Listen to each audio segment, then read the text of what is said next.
Well, greetings and salutations, everybody. Welcome to the best damn movie-related show on the planet Earth, the John Campea Show, coming to you from right here on my YouTube channel. I'm, of course, your host, John Campea. It is an awesome honor and privilege, as it is every day, to have you, my international friends, joining us as we gather together and talk about our favorite things in the world, movies and movie news and television and all sorts of good stuff. And listen, I am flying solo today. I got a message from Robert last night, who's supposed to be here today, but he has got his now final day of working on his film, Tango Shalom.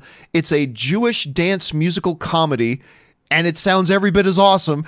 Anyway, keep your eyes open for that a few months down the line from now, but he's got his last day that he's working on that today. So he'll be back tomorrow, though. Will be back in here tomorrow. So today it is just you and I, and we got a few things we're going to talk about here today, but listen, a couple things I wanted to get to here. So I've been watching The Watchmen, and I enjoyed the first few episodes. And then last week's episodes with the nostalgia, and the whole episode was about her memory trip. That was the first episode that I just bonkers out of my mind loved. So it really elevated. Then I had all of you guys telling me yesterday, John, this week's episode is even better. So I went ahead and checked it out. Yesterday I watched the new episode of The Watchmen, thinking it was going to be even better than the previous week and all that kind of stuff. I'm going to let you guys, I didn't like it all that much. I mean, there's a twist. I'm not going to give away spoilers. There's a twist at the end of the episode that's a very cool twist. But overall, the episode was all right. I mean, it was okay. The ending is fantastic. It introduces this massive curveball, which was great, but that was just one moment. So it wasn't a bad episode. I didn't get what everybody was all excited about jumping up and down about, this is the greatest thing ever. It's like, well, yeah, the last 20 seconds were great. Everything else was all right. It was all right. I didn't think it was as good as last week's episode. But it does, because of that ending, it does open up a lot of possibilities for where they're going to go now with the last couple of episodes. So very excited to continue watching The Watchmen. I just didn't like it as much as this particular episode. I didn't like as much as a lot of other people did, but whatever. C'est la vie. Hey, listen, guys. We are going to go into some main topics here that you guys have submitted. But before we do, I got one thing to talk about off the top here, and you guys know what that's going to be. This morning, the Black Widow trailer dropped this morning. Now, I got to tell you, I saw a good, 5, 6, 7 minutes of Black Widow at D23. Now, one of the things that we see in this trailer is a little bit of a fight sequence between Black Widow, Natasha, and her sister. At D23, they actually showed us like the full 2.5-minute fight. It's actually a pretty impressive fight. Now, if you guys have been watching me for any period of time, you know that I have had very little interest in a Black Widow movie. I've always said from the beginning, ever since the first Avengers movie, listen, I love Hawkeye and Black Widow, but the characters, and I love seeing them in the MCU, but the characters I am least interested in seeing their own standalone properties are Hawkeye and Black Widow. I love them being in the movies, and I love the role that they play, but I'm really not interested in standalone stuff from either of them. And then while they showed us a bunch of stuff at D23, I myself was not all that thrilled with it. I mean, it's an interesting fight scene, kind of cool stuff, but nothing that was going to get me terribly excited. So this trailer drops this morning, and I gotta say, I liked it. I liked it better than the footage they showed us at D23. I actually thought, look, as somebody who has been a self-professed guy that I've not been interested in this movie for years, I've said I'm not interested in Black Widow as a standalone. I will admit, this first trailer is about as good as a first trailer as you can do. First trailers have a certain thing they need to accomplish. Introduced the idea that this movie's coming, give everybody just a little taste of what it's kind of is, just a tiny taste. Give us a little bit more in later trailers. But the first trailer give us a little bit of a taste and kind of give us a little bit of feel for what kind of movie this is going to be. Just give us a feel for it. So just a tiny taste of what it's about, but then give us a feel for the movie. And I got to say, check. I think this trailer kind of checked off all the boxes. I think it checked off all the boxes. I thought it had moments of excitement. I actually thought a shorter version of the fight with his sister was more engaging. Then you introduce a couple of characters, the family, Rachel Weisz. I mean, who doesn't love her? And overall, you get a lot of glimpses of characters. The music choice. I gotta say that the music choice for this trailer was really spot on. And you guys know this past year, I've had a lot of issues with certain trailers that just had terrible music choices for them. But I actually thought that this worked really, really well. Now, that doesn't mean I think that this is now the must-see movie of 2020, because I don't. I still have some reservations about them doing a solo Black Widow movie.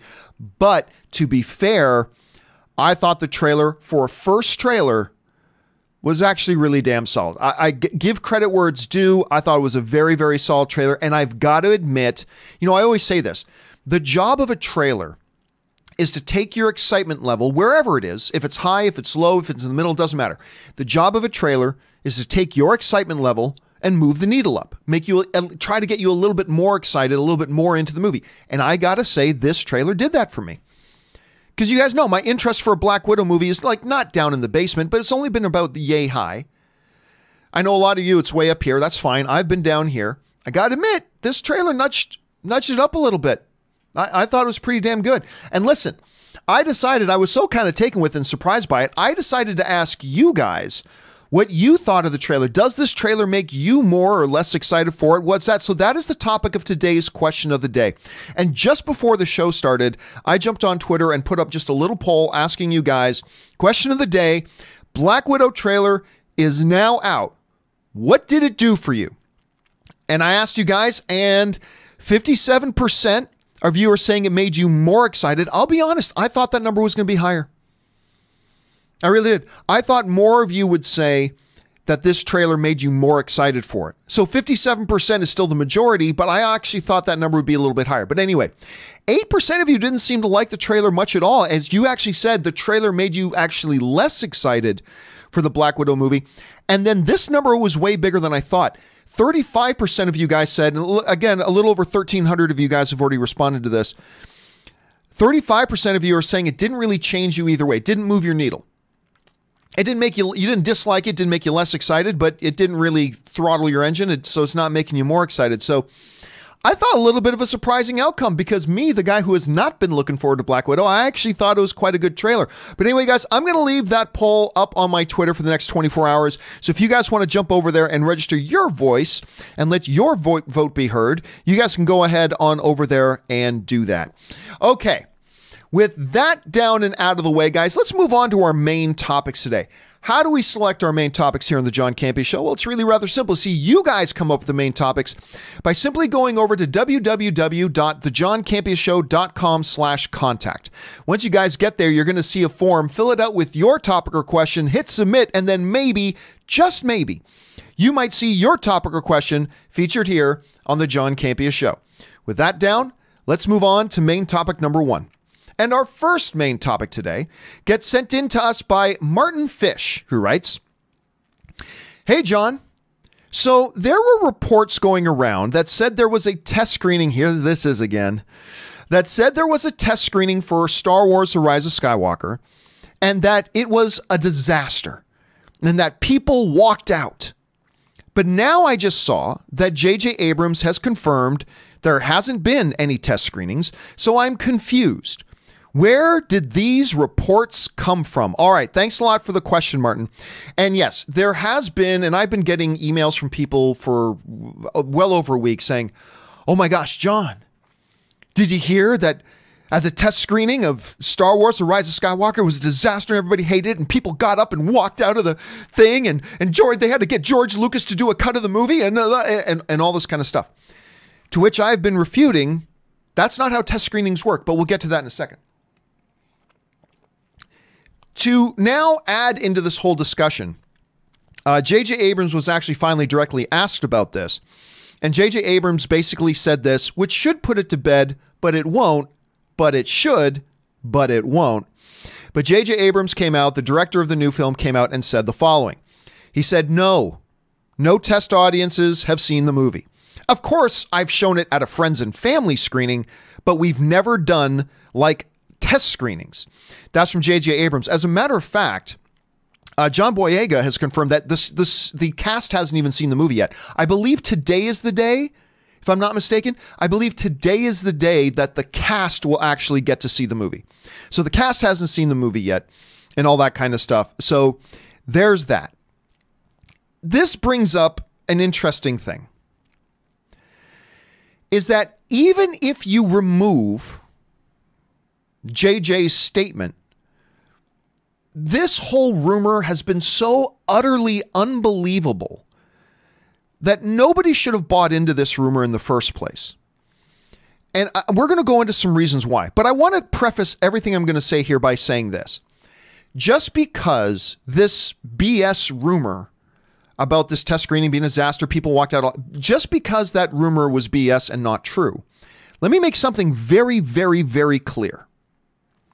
That doesn't mean this movie's good. Let's be clear about that. Just because this rumor isn't true doesn't mean the movie's good. Hell, Star Wars: The Rise of Skywalker could conceivably be the worst film of all time. I mean, I really like what J.J. Abrams did with The Force Awakens, so I doubt that, but this could be an unmitigated disaster of a movie. And whether this rumor was BS or not, it doesn't change the fact that this could still be an utter disaster of a movie. It could. The point, though, is we don't know. That's the point. It could be a disaster. It might not be a disaster. Could be really good. Could be really horrible. The point is we don't know.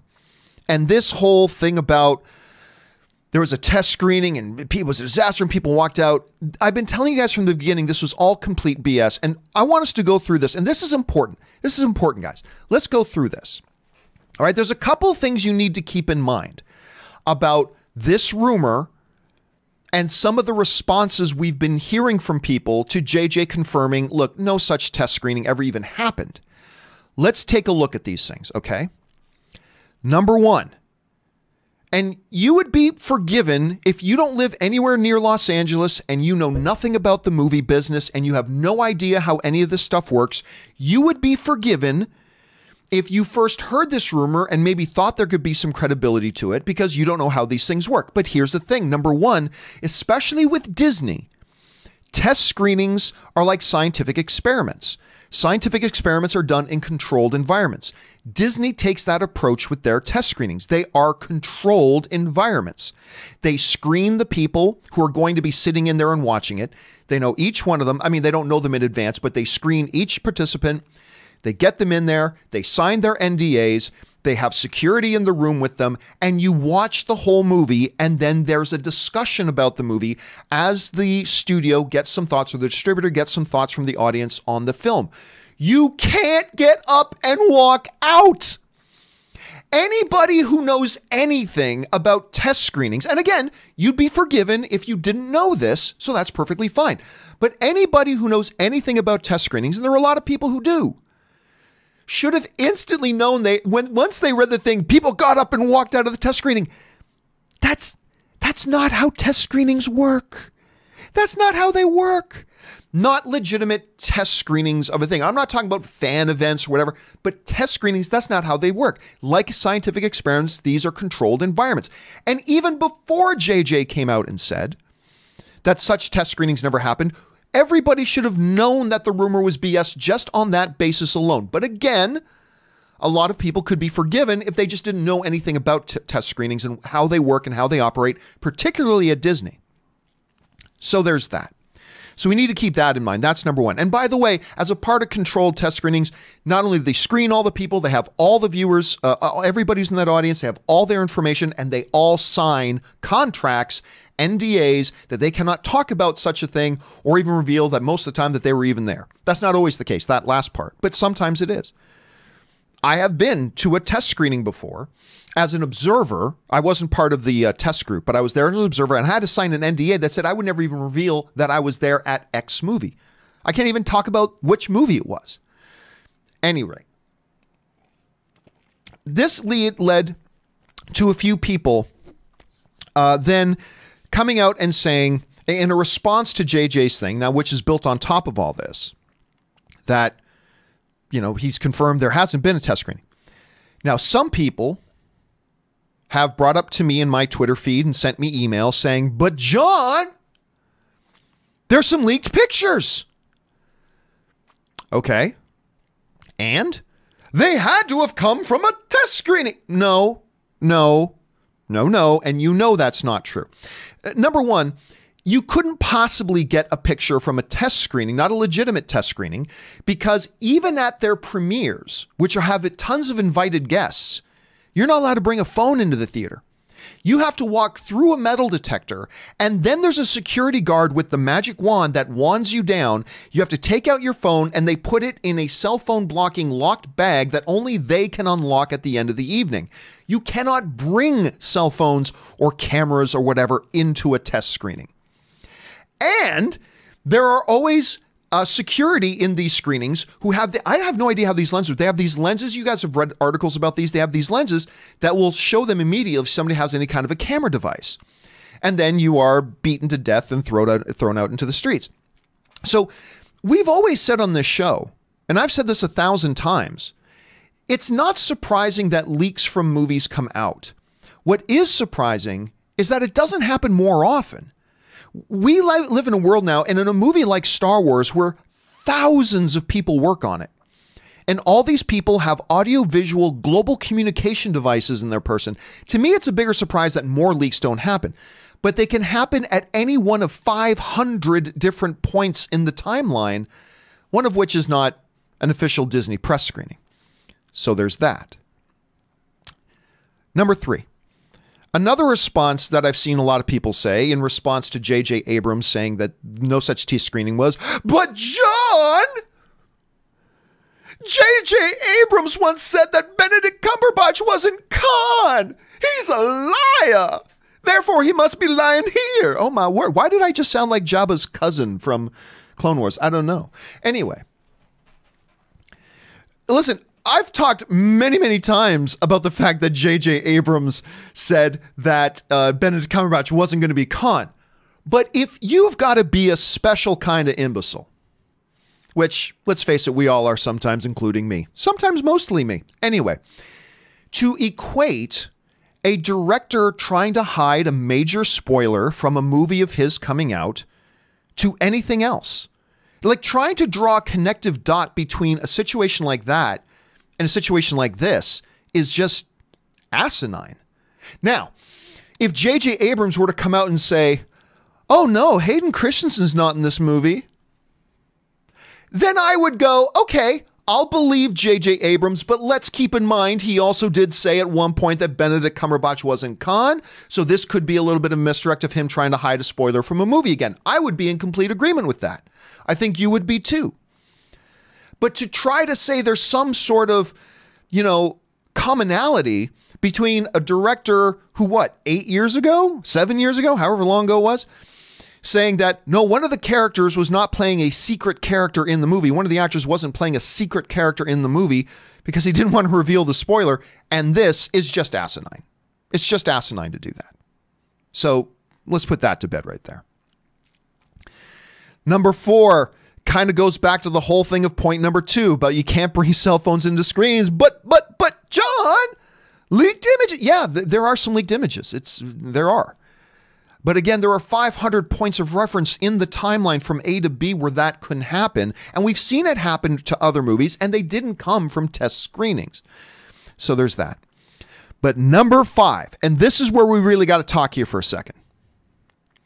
Number 5 is the George Lucas myth. You know how I said at number 1 that you could be forgiven if you go all the way up here this way, if you go right up here to number 1, that you could be forgiven if you know nothing about test screenings, Hollywood, how these things work and how they operate, what can happen at them and what doesn't happen at them. You can be totally forgiven if, okay, you didn't know any of that stuff and some of that seemed credible to you. That's fine. I get that. I do. But it's once we get down there to number 5, the George Lucas myth. This is the part of this whole test screening myth where anybody with any ounce of common sense should have immediately recoiled backwards and gone, okay, well, this story is bullshit. Because for those you didn't know, part and parcel, all packaged in with this same rumor about the test screenings disaster, people walked out, was also this little bit of information. That Star Wars actually did 3 cuts of the movie. One was JJ's, one was something else, I can't remember, Bob Iger's, and they brought in George Lucas to do a cut of the movie. Ladies and gentlemen, at that point, everybody should have just gone, I'm out. Yeah, because you may test screenings, I don't know how that work, blah, blah, blah, blah. Oh, they got George Lucas to do a cut of the movie. At that point, everybody should have checked out. And I will tell you something else. All the websites and outlets that ran with this story, they're run by some pretty smart people. They knew that it was all BS. They knew George Lucas did not do a cut of the movie. We had Kyle Newman in here, director of the movie Fanboys. We had him in here and co-hosting Dark Side, Light Side with me this week. Kyle Newman is an infamous Last Jedi hater. I think it's fair to call Kyle that. He is a Last Jedi hater. Kyle despises The Last Jedi. Lifelong Star Wars fan, super knowledgeable about Star Wars. He and I, great, good friend, love talking Star Wars with him, but he is a 100% hater of The Last Jedi. Kyle also knows a lot of people at Lucasfilm.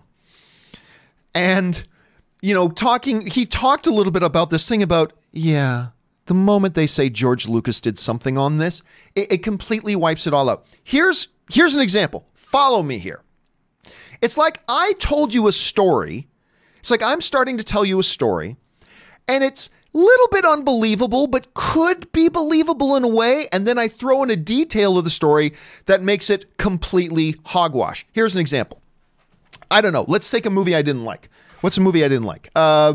Wrinkle in Time. Okay. I didn't like Wrinkle in Time. You guys know that. I wanted to like it. I thought it looked really good. Turned out to be kind of rubbish. So there we go. And I talked about it on my show. Wrinkle in Time, not a good movie. Blah, blah, blah, blah, blah, blah, blah. So imagine now I tell you a story that, you know what, guys? I got to tell you this story. The day after I told you all that Wrinkle in Time wasn't a very good movie, police came to my door and said, there's been a complaint against you, Mr. John Campea, that you are disparaging a movie and it's slander. You are committing slander against this movie and you can be in some legal trouble. Now, the moment I tell you that, most of you should be going, that doesn't sound very true. That doesn't sound like that could actually happen, but maybe it could. Maybe. So I'm telling you this story. And you're thinking, this sounds pretty unbelievable, but I guess there's a way it could be true. So I'm telling you, police came to my door and said, you know, there have been complaints filed against you, Mr. Campea, because you were disparaging this movie online. You're giving slander to this movie online, and you could be facing some serious legal trouble for telling people that Wrinkle in Time isn't good. And then I tell you the next part of the story. And in the next part of the story, I go, but officer, who's complaining? And they said, well, the Disney Corporation is complaining it, but the one specific complainant is Mickey Mouse. And I said, really? Mickey Mouse complained? And they say, yes, he's right here. And then, just like Who Framed Roger Rabbit, an animated Mickey Mouse came right out and goes, John, fuck you, ha ha! And gets the police to arrest me and take me away. Now, if you're hearing me tell that story, the first part of the story, you go, well, that doesn't sound like it makes sense, but maybe it could be true. The moment I tell you a Who Framed Roger Rabbit animated Mickey Mouse showed up at my door with the police and said, John, fuck you, ha-ha, and they put handcuffs on me, at that point, if you have any common sense at all in your head, you're going to go, I'm out. You might have had me for a minute there with all the rest of the story, Campea, but the moment you telling me an animated Mickey Mouse showed up to your house to take you away, it's such hog, I'm out. And you're going to completely take my story and you're going to throw it away. You're going to throw it away. That's what you would do. And I can just see all, the people who, and listen, it's fair to love The Last Jedi. It's fair to hate The Last Jedi, all that kind of stuff. But a lot of the people who ran with this story, even they had to go, oh, wow, the test screening, and people walked out. Well, you can't really do that in a test screening, but maybe there's a way. Okay, good. People are hating The Last Jedi. They're saying that George Lucas, they did 3 cuts of the movie and George Lucas did one of the cuts of the movie. I can just see the people that hated The Last Jedi and want The Last Jedi. All of them, because they're smart. They're smart. They know that was BS. They all probably went, oh God, why did they have to put that last part in? This was sounding so good. It was sounding so good for a while, and then they had to just go one step too far and throw in this BS that George Lucas did a cut of the movie. Oh God, why'd they have to throw that in there? Maybe we can just gloss over that part. Maybe we can just not talk about that part very much and make it seem more believable, maybe, I guess. Anyway, so even without J.J. Abrams coming out and setting the record straight and like, look, no such test screening happened. I did a friends and family thing, but that's not a controlled test screening environment. Friends and family is not a controlled environment. We did a friends and family thing, but even without that, even without J.J. Abrams saying that, we all should have known none of this was true. It doesn't equal up. What was being presented does not equal up with the facts of how test screenings work and what happens as a result of them, and that an animated Mickey Mouse showed up to tell me to screw off and took me to jail. We all should have known this, and that should have been the end of it. What this reminds me of, and this is important to point out here because this is an ongoing theme. What this situation reminds me of, do you remember there was the big hate campaign against Captain Marvel? And if you watched Captain Marvel and didn't like it, hey, that's the subjectivity of film. Maybe you didn't like it. But before the movie even came out, or I should say once it came out, Captain Marvel opened, there was a big boycott Captain Marvel movement, and the movie opened to $150 million plus. So it had a fabulous opening weekend, went on to make over $1.1 billion at the box office. But there were some people so desperate to counter those facts with their own narrative. Do you remember this? This picture started getting circulated around everybody that wanted Captain Marvel to fail. You remember this? Captain Marvel opening night, and it's totally empty, which is weird because online it said that it practically sold out. The movie started now and it's empty. Remember this? And everybody took these photos and ran with it as proof of an animated Mickey Mouse showing up at their house and arresting them, as proof that Disney was actually buying their own tickets across America to make it look like they were selling out. Now, but then what happened with this picture? Well, a very smart guy by the name of Dan Murrell, you guys know Dan, very smart guy by the name of Dan Murrell, did a report on this whole thing. And he pointed out, this guy, where is he? Up there. This guy up here who put out this tweet that he was there opening night and took a picture of the theater. This guy, as you go through his Twitter, he was part of the boycott Captain Marvel movement. And as Dan pointed out in his thing, he even put out this tweet that Captain Marvel belongs in a kitchen. That's where she should be, making men's sandwiches and stuff like that, right? And he was a part of the boycott Captain Marvel movement and all that kind of stuff. And so Dan Murrell brings all this up with this picture. And Dan Murrell so accurately points out, he goes, so you're telling me that this guy who's a part of this whole F. Brie Larson, boycott Captain Marvel belongs in the kitchen. You're telling me he bought a ticket to opening night at the movies? Uh-huh. And we're trying to say that this guy is a reliable source of information when it comes to anything regarding Captain Marvel. And that's what this is when it comes to this whole test screening thing of Star Wars. It's another one of these guys putting out a story that has that is completely unbelievable in its own merits. But there are people who are already pre-invested in wanting to believe it and then propagate it And then it gets propagated more, and then it gets propagated more, and then before you know it, I'm getting emails and tweets from everybody saying, John, did you hear there was a test screening of Star Wars, and they got George Lucas to do a cut. It was so disastrous, and people got up and walked out of a test screening and blah, blah, blah. I'm like, what are you talking about? What are you talking about? Again, let me reemphasize this point because it's important to make. And I know we've gone on I know we've gone on at length about this topic, but I believe this is important about we as film fans developing some discernment about what is true and what is not. Because I think that, imagine that, I think that's important. Anyway, I do want to reemphasize again, though, that none of this means that this movie is going to be any good. This movie could be a disaster.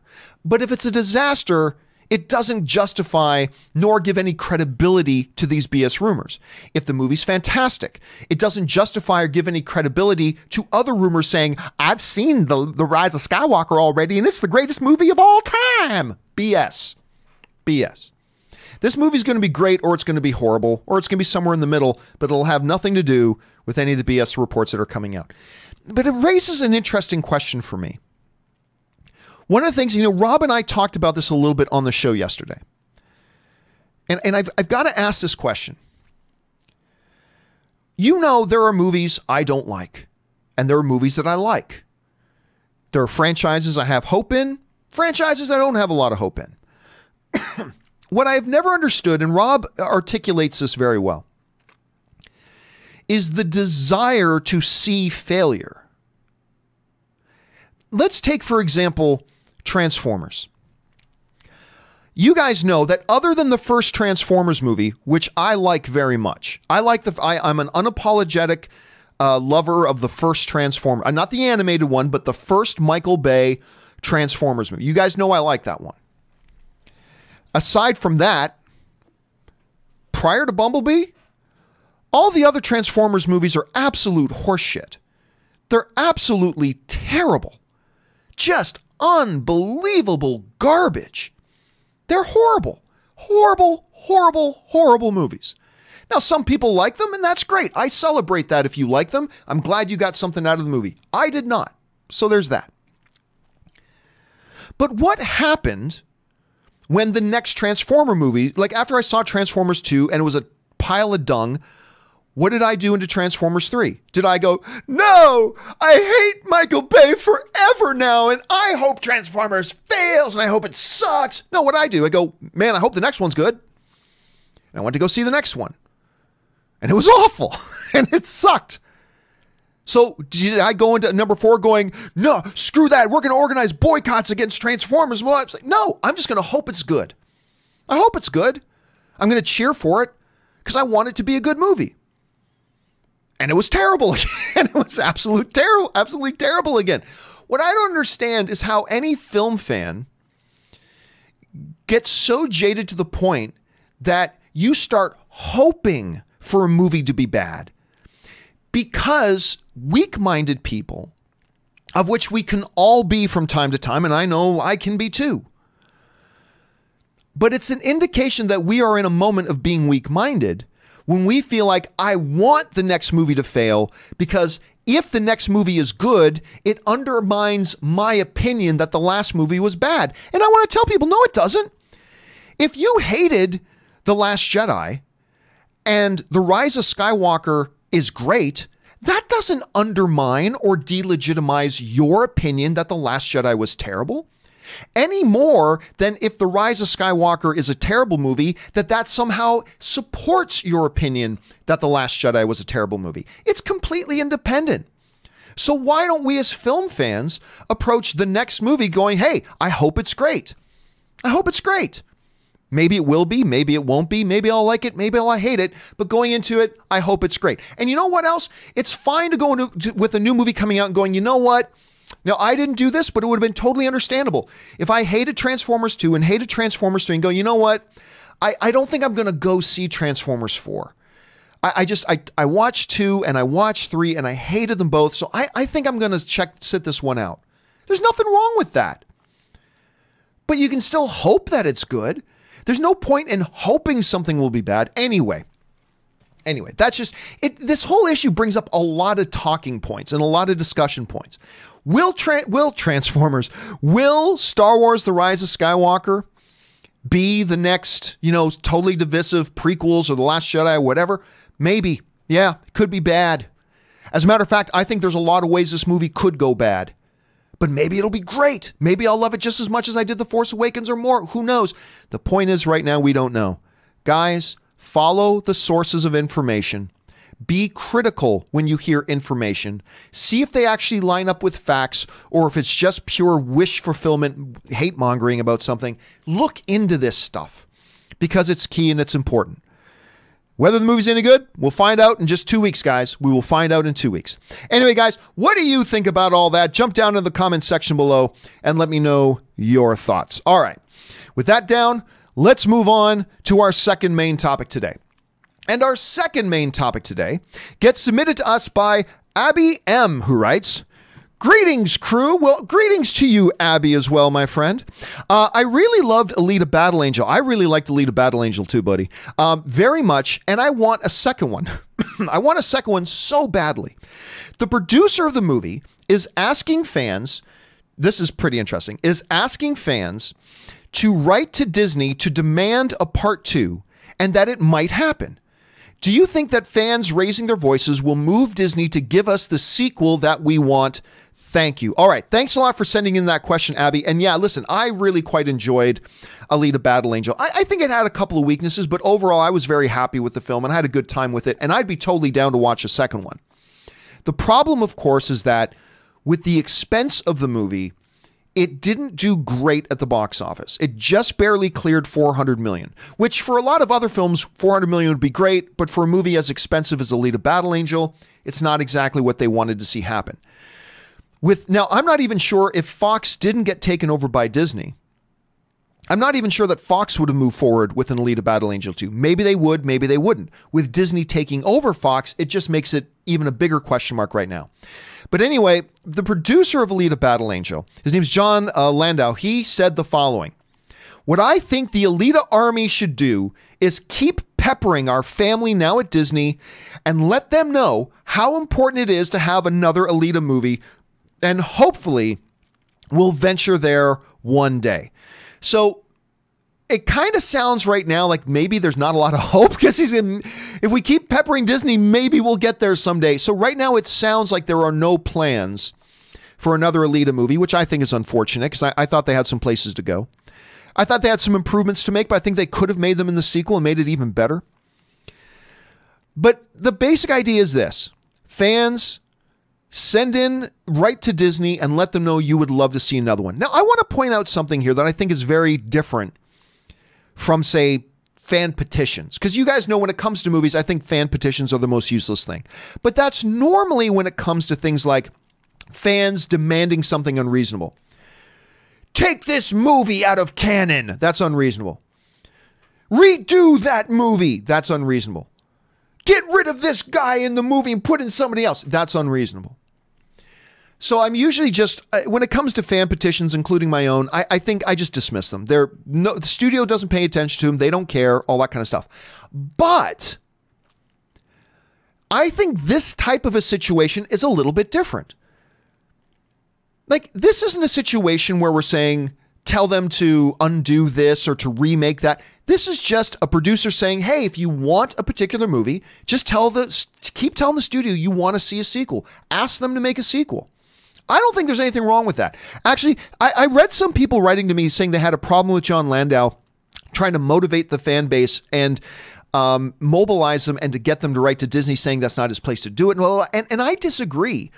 I think a producer telling a fan base, hey, if you want another movie, raise your voice. Let them know you'd love to see a second film. Let them know that if you make another film, we'll come out and support it. Now, how much of an effect will that have? I'm not sure it'll have that big of an effect because Disney can hear the voices, but what they're more concerned about is looking at the numbers. And the numbers were an Alita cost this much and it only made this much at the box office. Can it make more? And that really what it's all going to come down to. So honestly, I don't think Disney or Warner Brothers or Paramount are going to listen too much anyway, but it can't hurt. It can't hurt. And personally, I think that Alita is one of these movies that can do better at the box office the second time around.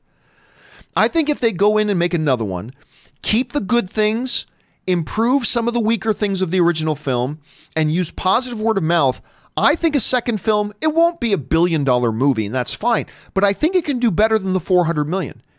So, do I think it's really going to change anything? Probably not, but you know what? It can't hurt. So I think this is a good move. Guys, what do you think? Do you think the producer of Alita Battle Angel trying to mobilize the fan base to get another one done is a good idea? Do you think it will actually do anything? Do you think we're going to get a second Alita? Or maybe you don't even think we should get a second Alita Battle Angel. What do you guys think about that? Jump into the comment section below and let me know your thoughts. All right. With that down, let's move on to our third main topic today.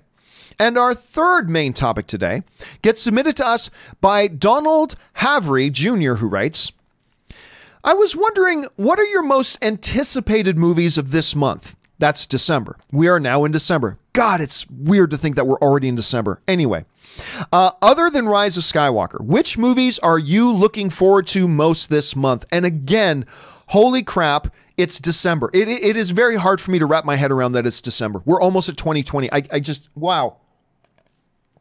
Where has the frickin' time gone? It is still crazy for me to think about it in those terms. Anyway, so here we are. It's December. What movies? Obviously, the one I'm most looking forward to is Star Wars: The Rise of Skywalker, obviously. But what other movies are there coming out here that we should be looking forward to? Well, you know what? Just like November was damn good, December looks like it could be pretty damn good too. It's got some questionable ones, but it also looks like it could be pretty damn good. First of all, and these are all over. Some of these are streaming. Some of these are going to be played in the cinema. Aeronauts looks pretty interesting. Richard Jewell, the new Clint Eastwood movie. I think this movie looks fantastic. I cannot wait to see Richard Jewell. Black Christmas. I'll admit, not one that's really high on my anticipated list, but I know a number of my friends are very excited about it. So there's that. Another movie that I am very stoked for. I wasn't initially, but I've gotten there with the last couple of trailers and spots is Jumanji: The Next Level. That's great. Another one I cannot wait to watch is Bombshell. I still remember when they first dropped that first trailer. I didn't even know about the movie, and that trailer dropped, and I was just like, oh my God, this looks powerful. So Bombshell. The Adam Sandler movie, Uncut Gems.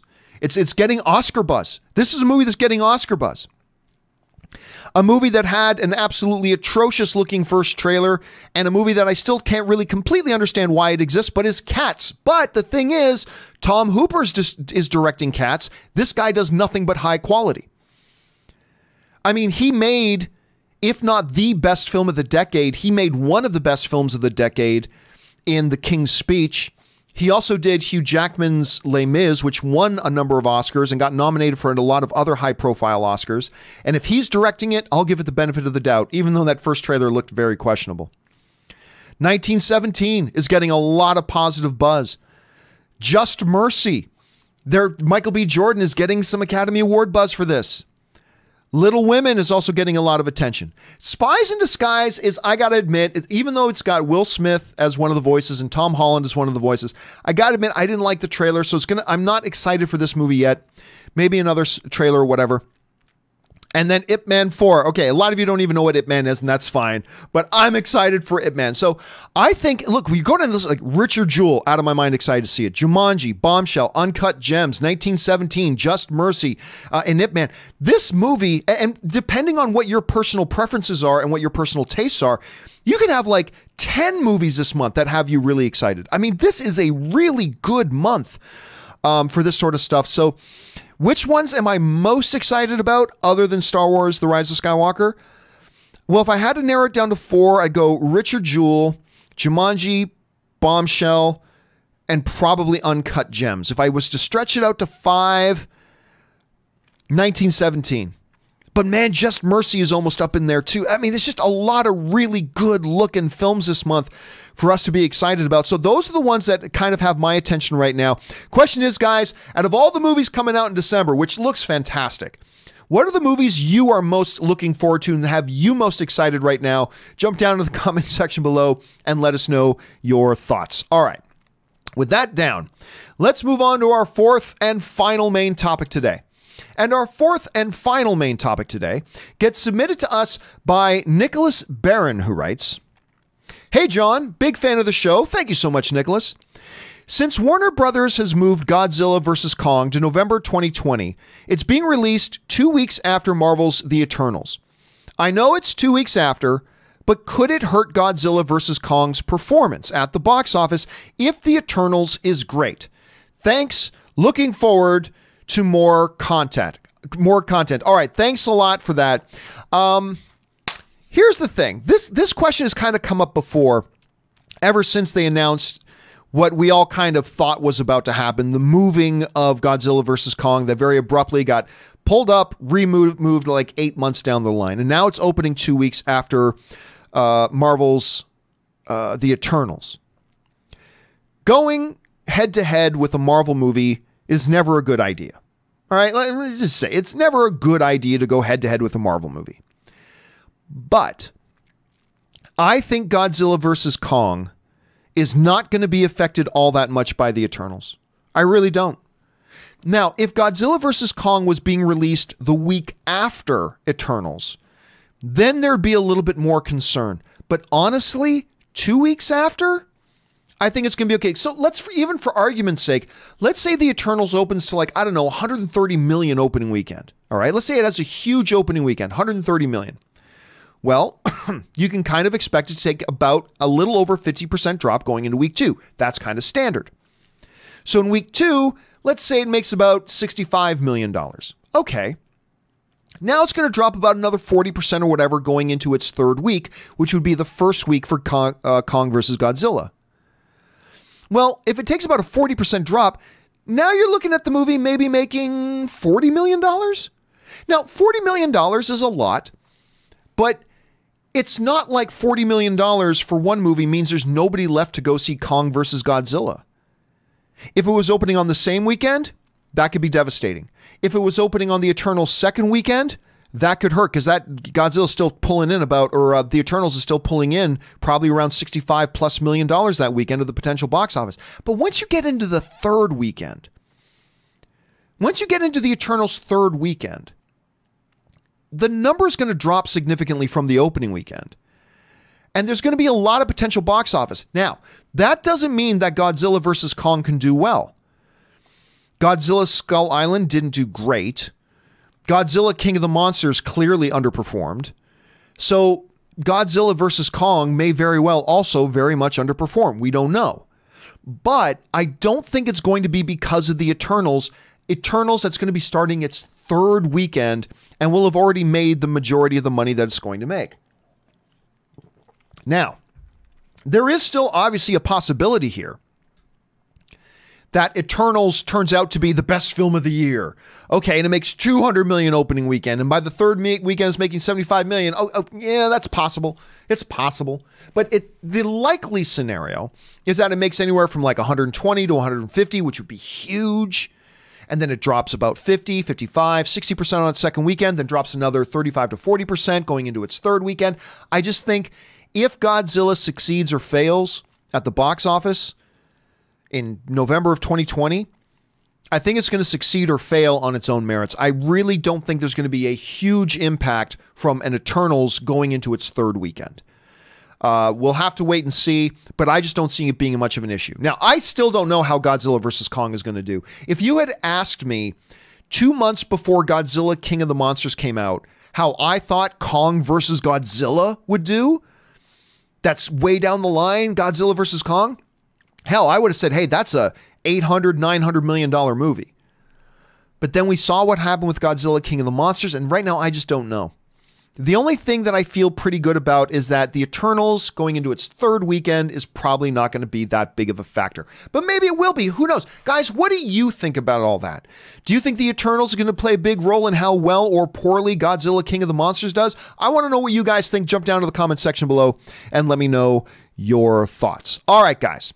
That will wrap up all of our main topics today, and I'm sure you guys still have a lot to talk about and a lot to say about some of the topics we just discussed. So we're going to go into the live questions here in just a moment. But before we do, guys, I'm going to take a quick 4-minute break here, rest up the vocal cords for a minute, stretch my legs, refill my drink. So if you guys will be patient and hang tight with me there for just a couple minutes, we will be right back. Don't go anywhere. We'll be back in just a couple of minutes. Hang tight.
All right, and we are back, guys. Thank you for your indulgence as I took a little bit of a break there to refill the drink. All right, guys, let's now start diving into stuff you guys want to talk about. We're going to start off here with Triple J's Thoughts. Writes, hey, John, just did a review on Dirty Rotten Scoundrels. Love revisiting old movies. I love Dirty Rotten Scoundrels. That movie God, it doesn't matter how many times I watch it. And by the way, Ian McDiarmid, who plays the Emperor in the Star Wars movies, he's in that movie too.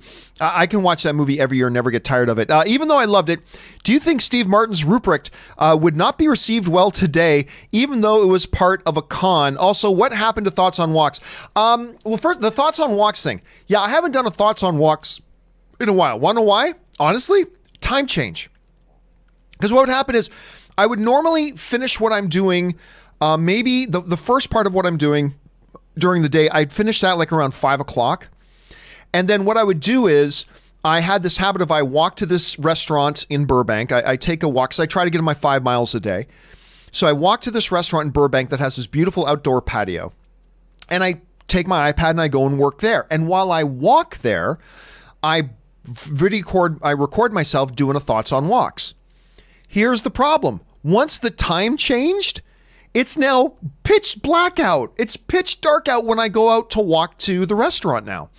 And so I can't record myself. So I'm trying to see if there's a way I can actually get my stuff done earlier so I can head over to that restaurant to do my work earlier now so I can still do it while there's some light outside. But anyway, that's what happened to Thoughts on Walks. Hopefully we're going to have more coming soon.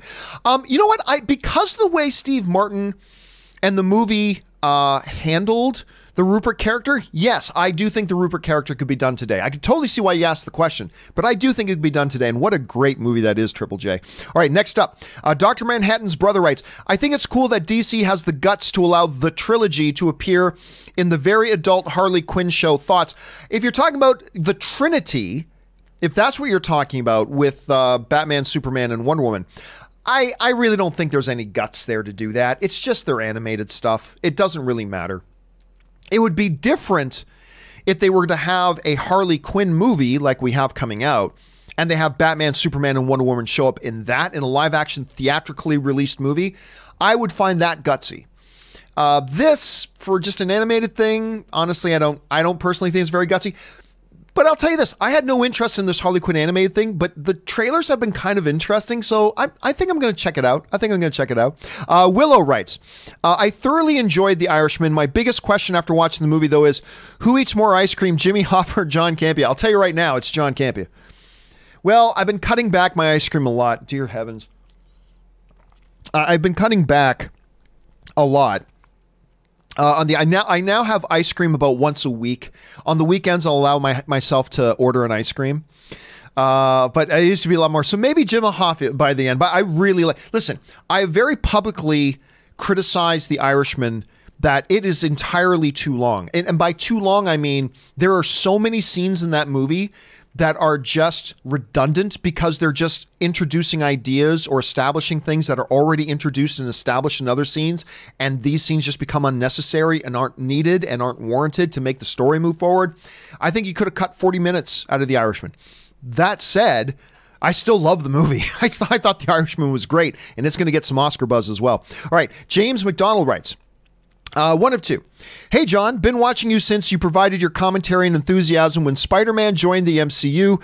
Let's say hypothetically, I could own my own high-quality theater. If I had my own theater projector and I wanted to watch theater quality movies, can I rent, own, or lease the copies of the film supplied to the commercial theaters for screenings? Is there a difference with how to get them depending on the film's age? The answer to that question, now I'm not an expert in this area, but I can tell you this. The simple answer to that, James, is no. What you would have to do if you wanted to publicly exhibit any kind of movies, even if it's in your home, well, particularly if you had your own like high quality theater, you have to get into a licensing agreement with the distributors. That's who you have to go to. You have to go to the actual distributors and have a licensing deal with them that would allow you to have those movies in their thing. What you're not allowed, a movie theater can't say, well, we've got this movie from the studio, but we'll lend it to you. They're not allowed to do that. Now, I'm sure there's a lot of little finer points in there as well. As a matter of fact, there are some companies that will rent out movie theaters to show special screenings of certain movies, but even those companies have to go to the studios and get a licensing agreement with them to allow them to do that. So there's probably a lot of nuance to the answer, James, but the basic answer is no, you can't do that. You'd have to actually register as an exhibitor. You have to go and make a licensing agreement with whatever particular studio. And there are companies you can do that through But that's how you have to do it. You can't just go and get the local movie theater to lend you their copy. That's just not how it works, unfortunately. Any interesting question, though, James. I like that. And starting up your own little theater is an interesting idea. All right. Anonymous sends in a ridiculously large tip. Thank you, Anonymous. I'll read this. Anyway, John, please accept this for crossing 200,000 subscribers. Please never, ever stop. What you do is important to all of us, and shout out to the coolest, most respectful community on the internet. The chats are so much fun to read. You have something great on your hands. Aw, dude, thank you so much. First of all, thank you for your kind words. I mean, I think one of the things that I am proudest, and I do a lot of things wrong on my channel, let's not fool ourselves, but one of the things that I'm really proud of is the community we have here. I just think it's awesome, and it just makes me look forward every day to coming into my office here and doing the show. And it's incredible. And again, 200,000 subscribers is nothing. I mean, it's a joke compared to actual big YouTube channels. It's nothing. But for me and the type of content that I do, I'm very proud of the number. I'm very grateful that we've hit that number, and I'm very grateful that we're going to hit 100 million views here pretty soon. So all that is there as well. But honestly, dude, thank you so much for being one of the people who chooses to support the content that you watch. And, you know, myself, fact checker Jonathan, Ray, Rob, Aaron, Chris, we all thank you very much. And that's very generous of you, dude. So thank you so much for the kind words and for the support. And we appreciate that around here a great deal, Mr. Anonymous. So thank you for that, my friend. Wow, just kind of overwhelmed by that. All right. Jordan sends in a $50 one. So Jordan, I'm going to answer your question in its own video as well, but I'll give you a quick thought on it right now once I read it. Award season is coming. One of the precursors is SAG Ensemble. The SAG Awards, of course, SAG is Screen Actors Guild, and every year they have their own award ceremony just honoring the actors of their union. It's called the SAG Awards, and one of the big awards at SAG is Best Ensemble. It's kind of their version of Best Picture. So best overall cast, how the overall cast worked together. Anyway, I currently have Once Upon a Time in Hollywood. I don't think that'll be one, and I'll tell you that and why in a minute. The Irishman, that's a strong one. Parasite, Jojo Rabbit, and Knives Out. Predicted. My sixth slot, don't laugh, is Cats. Cats is a pretty impressive, I haven't seen the movie, that's a pretty impressive cast. What do you think will be nominated? The reason again, Jordan, I'm going to put up, I'm going to take your question and make its own video a little bit later today, so keep your eyes open. But for right now, I'll tell you why I don't think it'll be Once Upon a Time in Hollywood. Because there's actually not a very good ensemble. I think for ensemble, you minimum have to be talking about 3 solid roles. And really, Once Upon a Time in Hollywood really only has 2. It's really Leonardo DiCaprio and Brad Pitt, who are both going to get some Oscar buzz once the nomination time comes around. But I just don't know that it's a big enough ensemble with enough significant roles to warrant that. But I'll go into all the other ones once we do your own video on that, Jordan. So keep your eye open for that a little bit later. And for those of you who don't know, when people, and I don't expect this to be used often, believe me, but if you do send in a tip with a question of $50 or more, I will actually make its own video. If you look on the main front page of my YouTube channel, there's a playlist called User Submitted Topics, and I do your own videos there. So there's just that. Anyway, Superman Steve writes, John, please do a video about cinema advertising before the show.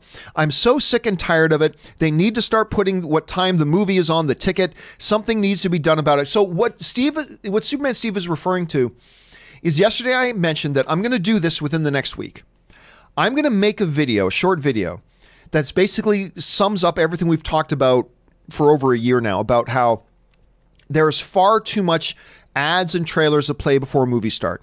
You tell me a movie starts at 7 and I pay you $15 to be there. Don't show me 28 minutes of commercials. Don't show me 28 minutes of promotions. Show me a movie. And I believe that they should either start actually saying what time the movie starts or have 2 times. Say the presentation starts at 7, the movie starts at 7:25. I believe that should be a law. And what I said the other day was I'm going to make a short video about this and then I'm going to put it on Twitter. And I very, very rarely do this. What I'm going to do is I'm going to ask then everybody, because I'm going to hashtag and tag in that Regal Theaters, AMC Theaters, Cinemark, you name it. And then when I put that up, I'm going to ask you guys to retweet and reply, Because if we can get like 1,000 of those out and just flood those theaters and really let them know we as audiences are getting sick of this. You aren't showing us a free movie. We're paying to be there. And I paid for a ticket that said 7 o'clock. So why is my movie not starting till 7:32? You know, I think something needs to be done, Steve. And you're right. I think more and more people are getting sick of it. I know I'm getting sick of it. So keep your eyes open for that when I do that. All right. Ivan Gonzalez writes, "Hey, John. Last week, I watched A Beautiful Day in the Neighborhood, and I loved Yesterday. I watched Dark Waters, terrifying movie. Mark was amazing in it, and tonight I'm watching Queen and Slim. Can't wait. And oh, don't get me started on Knives Out. Anyway, 2 of 2. Oh my God, it is suck a great time. He probably means such a great time. It is suck a great time. It is such a great time to be a movie fan. Knives Out was hilarious and witty. Love Daniel Craig. Watching Logan Lucky again to get lost in those blue eyes. But thank you for all that you do and keeping me informed and I hope you enjoyed Vegas. I did enjoy Vegas this weekend. Thank you very much, Ivan. And listen, honestly, I think you're going to really like Queen and Slim. Queen and Slim was not really what I thought it was going to be. It's a little bit of a different movie than I was expecting. And I mean that in all the best ways. It's a very, what's the best way to put it? How did I say in my first reaction coming out? It's a movie with a lot more emotion to it than I thought. And it's a very tender movie, which you wouldn't get that seeing the trailers. You'd think but it's actually a surprisingly tender movie. And I really enjoyed Queen and Slim. I think you will too. And you're right, Ivan, don't even get me started on Knives Out. It is my third favorite film of the year, behind Jojo Rabbit and Parasite. But I absolutely adored this movie. I would love to see them do a sequel for it. And you're right, dude. It is November was fantastic, and we just looked at all the stuff coming up in December. December looks absolutely fantastic as well. I mean, again, let's just take a peek. This one isn't even including Star Wars on it. Richard Jewell, Jumanji, Bombshell, Uncut Gems, 1917, Just Mercy. I mean, there's there's so much good stuff. This is a very, very good month, 2 months, 2.5 months span to be a movie fan. You're absolutely right about that, Ivan. Thanks for that. All right, next up, Anonymous writes, big fan of the show. I was reading an article about Todd McFarlane doing a Spawn reboot and have Jamie Foxx as the main protagonist. Do you think that the reboot will happen, and how well do you think it will do? Well, listen, Anon, this has actually been an ongoing story for over a year now. So Todd McFarlane, who has never directed anything in his life, came out and announced, I'm going to make a Spawn reboot and I'm going to direct it myself. It's like, okay, good on you, buddy. Let's see how that works out. And he thought it was going to be easy. And then what happened a couple months ago, after hearing no updates from it, and by the way, Jeremy Renner has also been attached to the film, which was a step in the right direction. But a couple months ago, it came out that Todd McFarlane is learning the hard way about how Hollywood works. People aren't just going to give you money to let you do whatever you want to do. And he was saying, Todd McFarlane's telling stories about that, how the people who have the money are like, we don't think the story's very good. We don't think what you're trying to make can be successful. And he started complaining about it and blah, blah, blah, blah. Now, Todd McFarlane is saying, they're saying he's got on a secret director now who is a writer-director who is reworking the script, and that Todd McFarlane is going to take this rewritten idea and take it to the money people to see if he can get that made. And then Todd McFarlane says, and if Hollywood says no, I've got other people willing to give me the money. So we'll see how that all goes. I think this is a disaster waiting to happen. I'll be honest with you. I think this sounds like a complete and utter disaster waiting to happen. That doesn't mean it can't be great. Maybe he does it and it's awesome, which would be great if that is the case. But I got to tell you, I'm feeling pretty apprehensive about it. And the story so far has been kind of a jumbled mess. So we'll see how this all turns out. Anyway, Mohammed Bari writes, hey, John and Christian. Oh, I'm guessing you meant this for, of course, guys, don't forget, a little bit later this afternoon at 2 p.m. Pacific Standard Time this afternoon, Christian Harloff and I are doing Dark Side, Light Side, so we're going to be doing that. Keep your eyes open for that. But I'll see if I can answer your question right now, Mohammed. Can't believe it's already December. Do you know when you'll be watching episode 9? At the premiere at a press screening, I'll be watching on the 19th at 7 a.m. I'm going to see it on the 16th. And then I'm also going to see it on the 17th. And then I got my tickets for the 19th. So that's when I'm seeing it. I'm not quite sure when Christian is seeing it yet. I haven't asked him about that. But he'll be in here a little bit later this afternoon. But you're right. It's already December. Oh, my God. And by the way, I can't be the only person a little bit surprised by how little marketing they're actually doing for Star Wars. I thought once Mandalorian came out, then they would put the pedal to the metal and really start pushing the Star Wars thing. And maybe it's just me, but I'm not sensing that they are. I don't think that's a good or a bad sign. I'm just very curious about that. I find that very surprising. Anyway, there's that. But that's what I'm going to say. I'm going to see it December 16th. And I will let you guys know what I think about it as soon as I do. All right, Ben Rayner writes, hi, John. Just watched your companion video, and the name of the South Park documentary is called 6 Days to Air. Ooh, it's so good. You guys should see it. And you're right. It's incredible what they do to make an episode. And I agree with the guy who asked the question. The last episode is incredible. So what Ben's referring to, in case you didn't hear this, because this came up in the companion video we just did, we started talking about how something came up about South Park, and I mentioned, by the way, guys, there's a little documentary online, which I forgot the name of it, and Ben has pointed out. It's called 6 Days to Air, that basically goes through the insane breakneck pace that, the guys over at South Park make an episode from start to finish and deliver an episode of South Park. It is insane.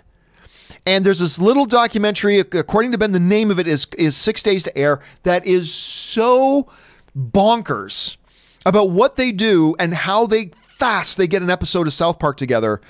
It's absolutely insanity. And if you get a chance to look it up and see it, especially if you are a South Park fan, I know not everybody is, but if you're a South Park fan, I especially encourage you to look it up because it'll give you a really huge appreciation for how this show comes to air. All right.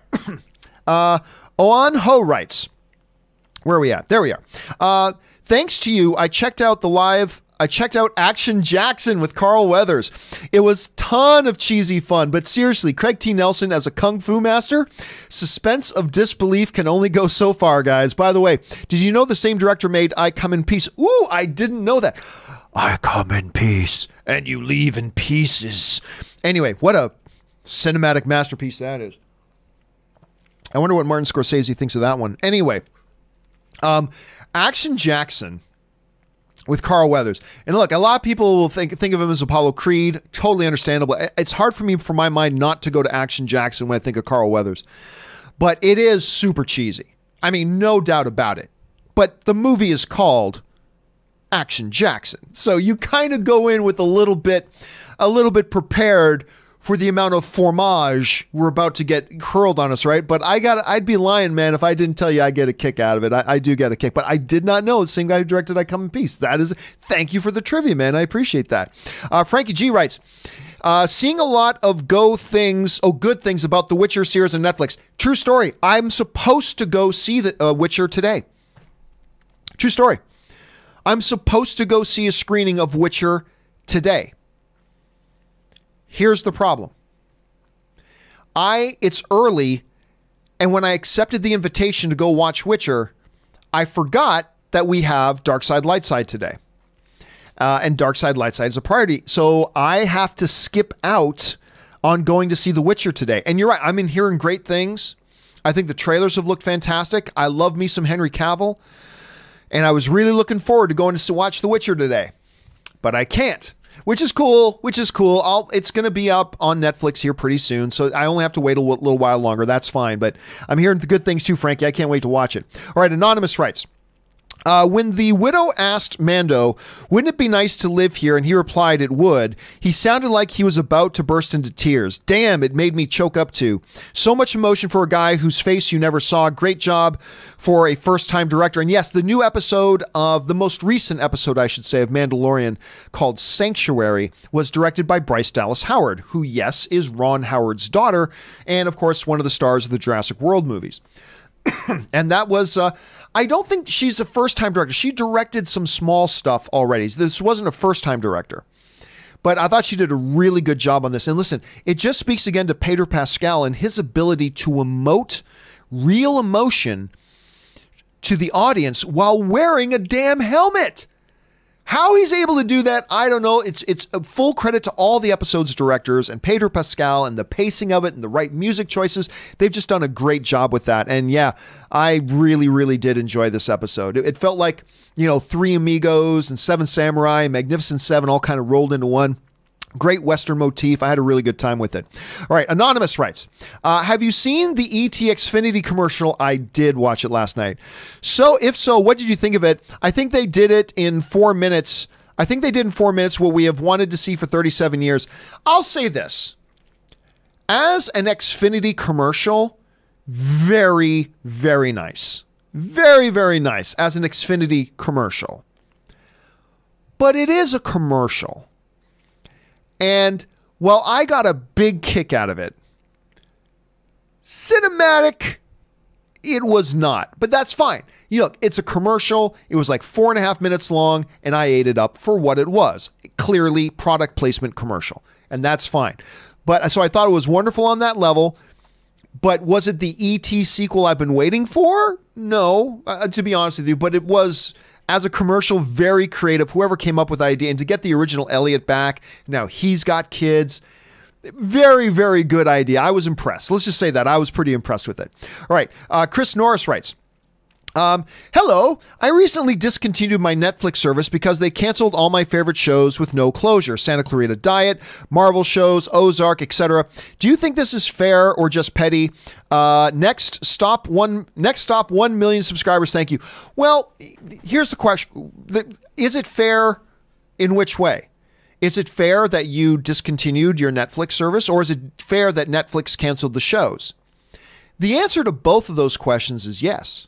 It's totally fair that, look, you're the consumer. You don't owe Netflix anything other than $12 a month. But other than that, you owe them no loyalty. You owe them nothing. It's a business transaction. You pay them a monthly fee. They give you a monthly service. That's simple. And if you decide, for whatever your reasons are, that you decide you don't want to have that, you want to discontinue that business relationship, it's totally fair. It's totally fair. Of course it's fair. At the same time, is it fair that Netflix cancels shows? Yes. It's a business. It's a business.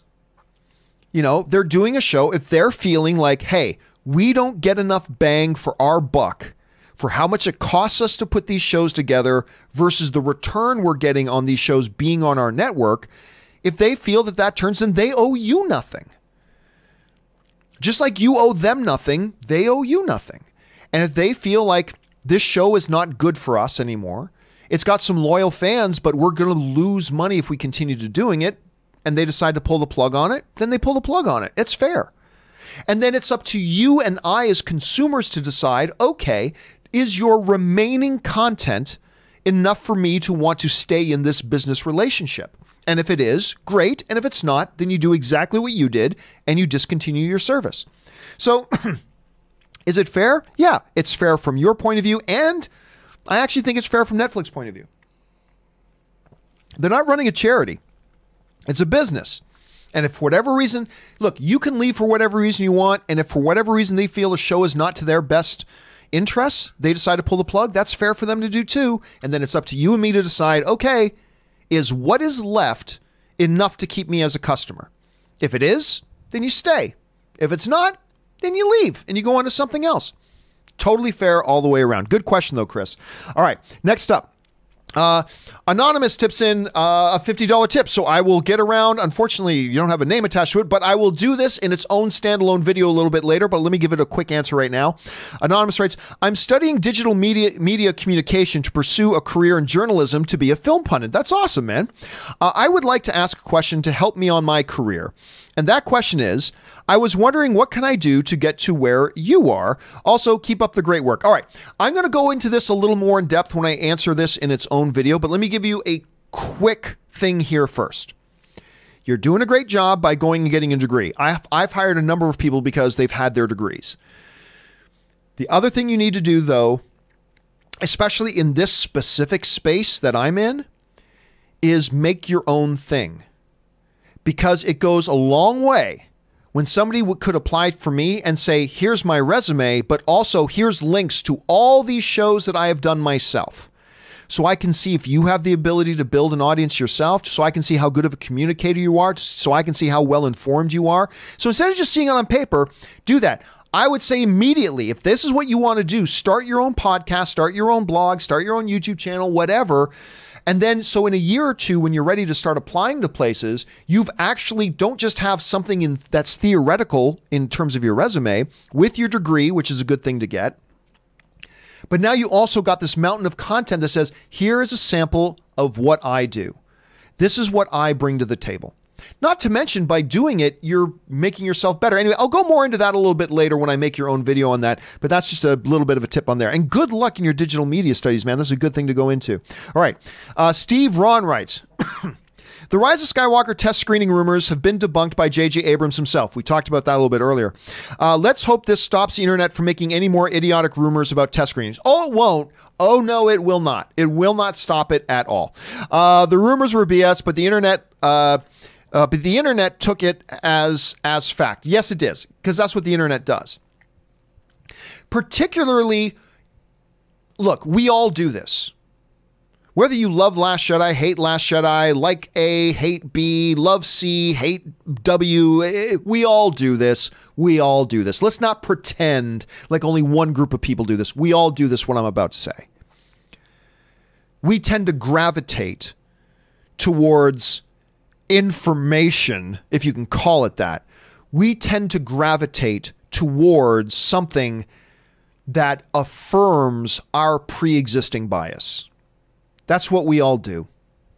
It ain't just the people who don't like The Last Jedi. It ain't just the people who don't like X. It ain't just the people who don't like Y. We all do it to one degree or another. We gravitate towards things that justify or perpetuate or are sympathetic towards our already pre-existing biases. We all do. Do you know how many news stories I see people share on Facebook?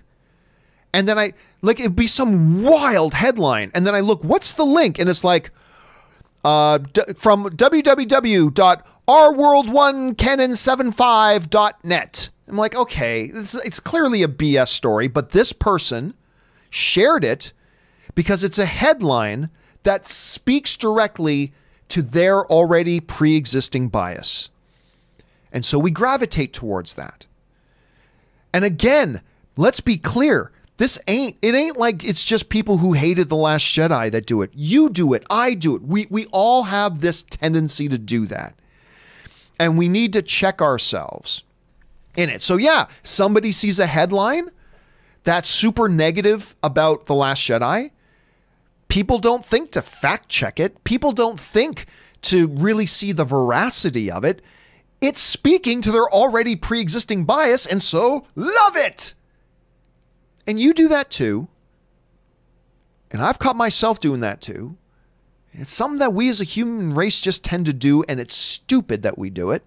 And we need to really start talking about this stuff, and so we can get past this thing. But yeah, let's not just point a finger at, oh, how can Last Jedi haters do this? No. This is everybody. We all do this. Because guess what? There are people who are super, super pro The Rise of Skywalker that are sharing unbelievable pro stuff about the movie coming out, that I see that stuff too. So let's not just pretend it's just one group that does it. We all do it. It's stupid. It's stupid when they do it. It's stupid when they do it. It's stupid when I do it. It's stupid when you do it. But we do it, and let's not pretend like it's just one group of people that are the problem here, okay? Let's be very, very clear about that. This is one example of it, but there are other examples about other groups, about you, about me. So let's just keep that in mind. Anyway, thanks for that, Steve. All right, Lee Page writes, just watched Ex Machina for the first time. Good movie, man. Very good movie. Poe Dameron's quite good in that movie. Anyway, can't believe how good it is, or that I missed it when it came out. How do you feel about Ex Machina? And what movie did you miss that when it came out that you ended up loving? Thanks and love the show. Oh, well, I can't go into that, Lee. That last part, I mean, that happens all the time with a lot of us. But as far as Ex Machina goes, it's wonderful. And you've got General Hux and Poe Dameron. General Hux and Poe Dameron and Lara Croft, all in one movie. And, you know, I was saying on the show the other day, I actually have a bit of a soft spot for like one location movies. And for the most part, Ex Machina is a one location movie with pretty much just 3 people in it. Well, 4 really, I guess. But anyway, there's more than that. But essentially all the screen time is taken up by one of 4 characters. It's a wonderful movie. I dug it a lot. It got some Oscar buzz too, if I remember correctly. So yeah, I dig it quite a bit. All right. Alexis Rosales writes, "Hey, John, are you familiar with the film Prospect? It's a space western starring Pedro Pascal. I'm surprised that nobody ever talks about it because thought it was pretty good. Thanks to the entertainment. Never heard of it." Actually, let me see if I can pull this up right now. Hold on a second. Prospect, IMDb. Let me see what we got here. It is a 2018 film. Clearly, this film never was in theaters. So this movie was never in theaters. No, man, I got to tell you, I've never even heard of it. It's got Sophie Thatcher, Jay Duplass, Pedro Pascal. It's got some interesting names in there attached to it. But nope, never even heard of it. So probably the main reason why you don't be surprised. Look, if a movie never gets into theaters, don't be surprised that people don't talk about it because, I mean, most people wouldn't have had the chance to see it. So I have not, but I'm a big Pedro Pascal fan. So this is now I might have to look up to see if I can find it. Now, not that you should take IMDb user ratings very seriously, but it is only sitting at a 6.2. But still, I might want to check this out just because of Pedro Pascal. Thanks for putting that on my radar, Alexis. All right, Gabriel Reed writes, "Thoughts on Idle Hands with Devon Sawa. I've always enjoyed the film growing up as a guilty pleasure for me." All right, I have in mind, as soon as I read Idle Hands, I had a film in mind, but now I'm thinking of the wrong film. Let me see here. Idle Hands. Oh, it's a good thing because this is not the film I was thinking of. God, you know what? I recognize this film, but I don't remember it. You know, it's got Vivica A. Fox, Jessica Alba, Seth Green is in it. I don't remember it.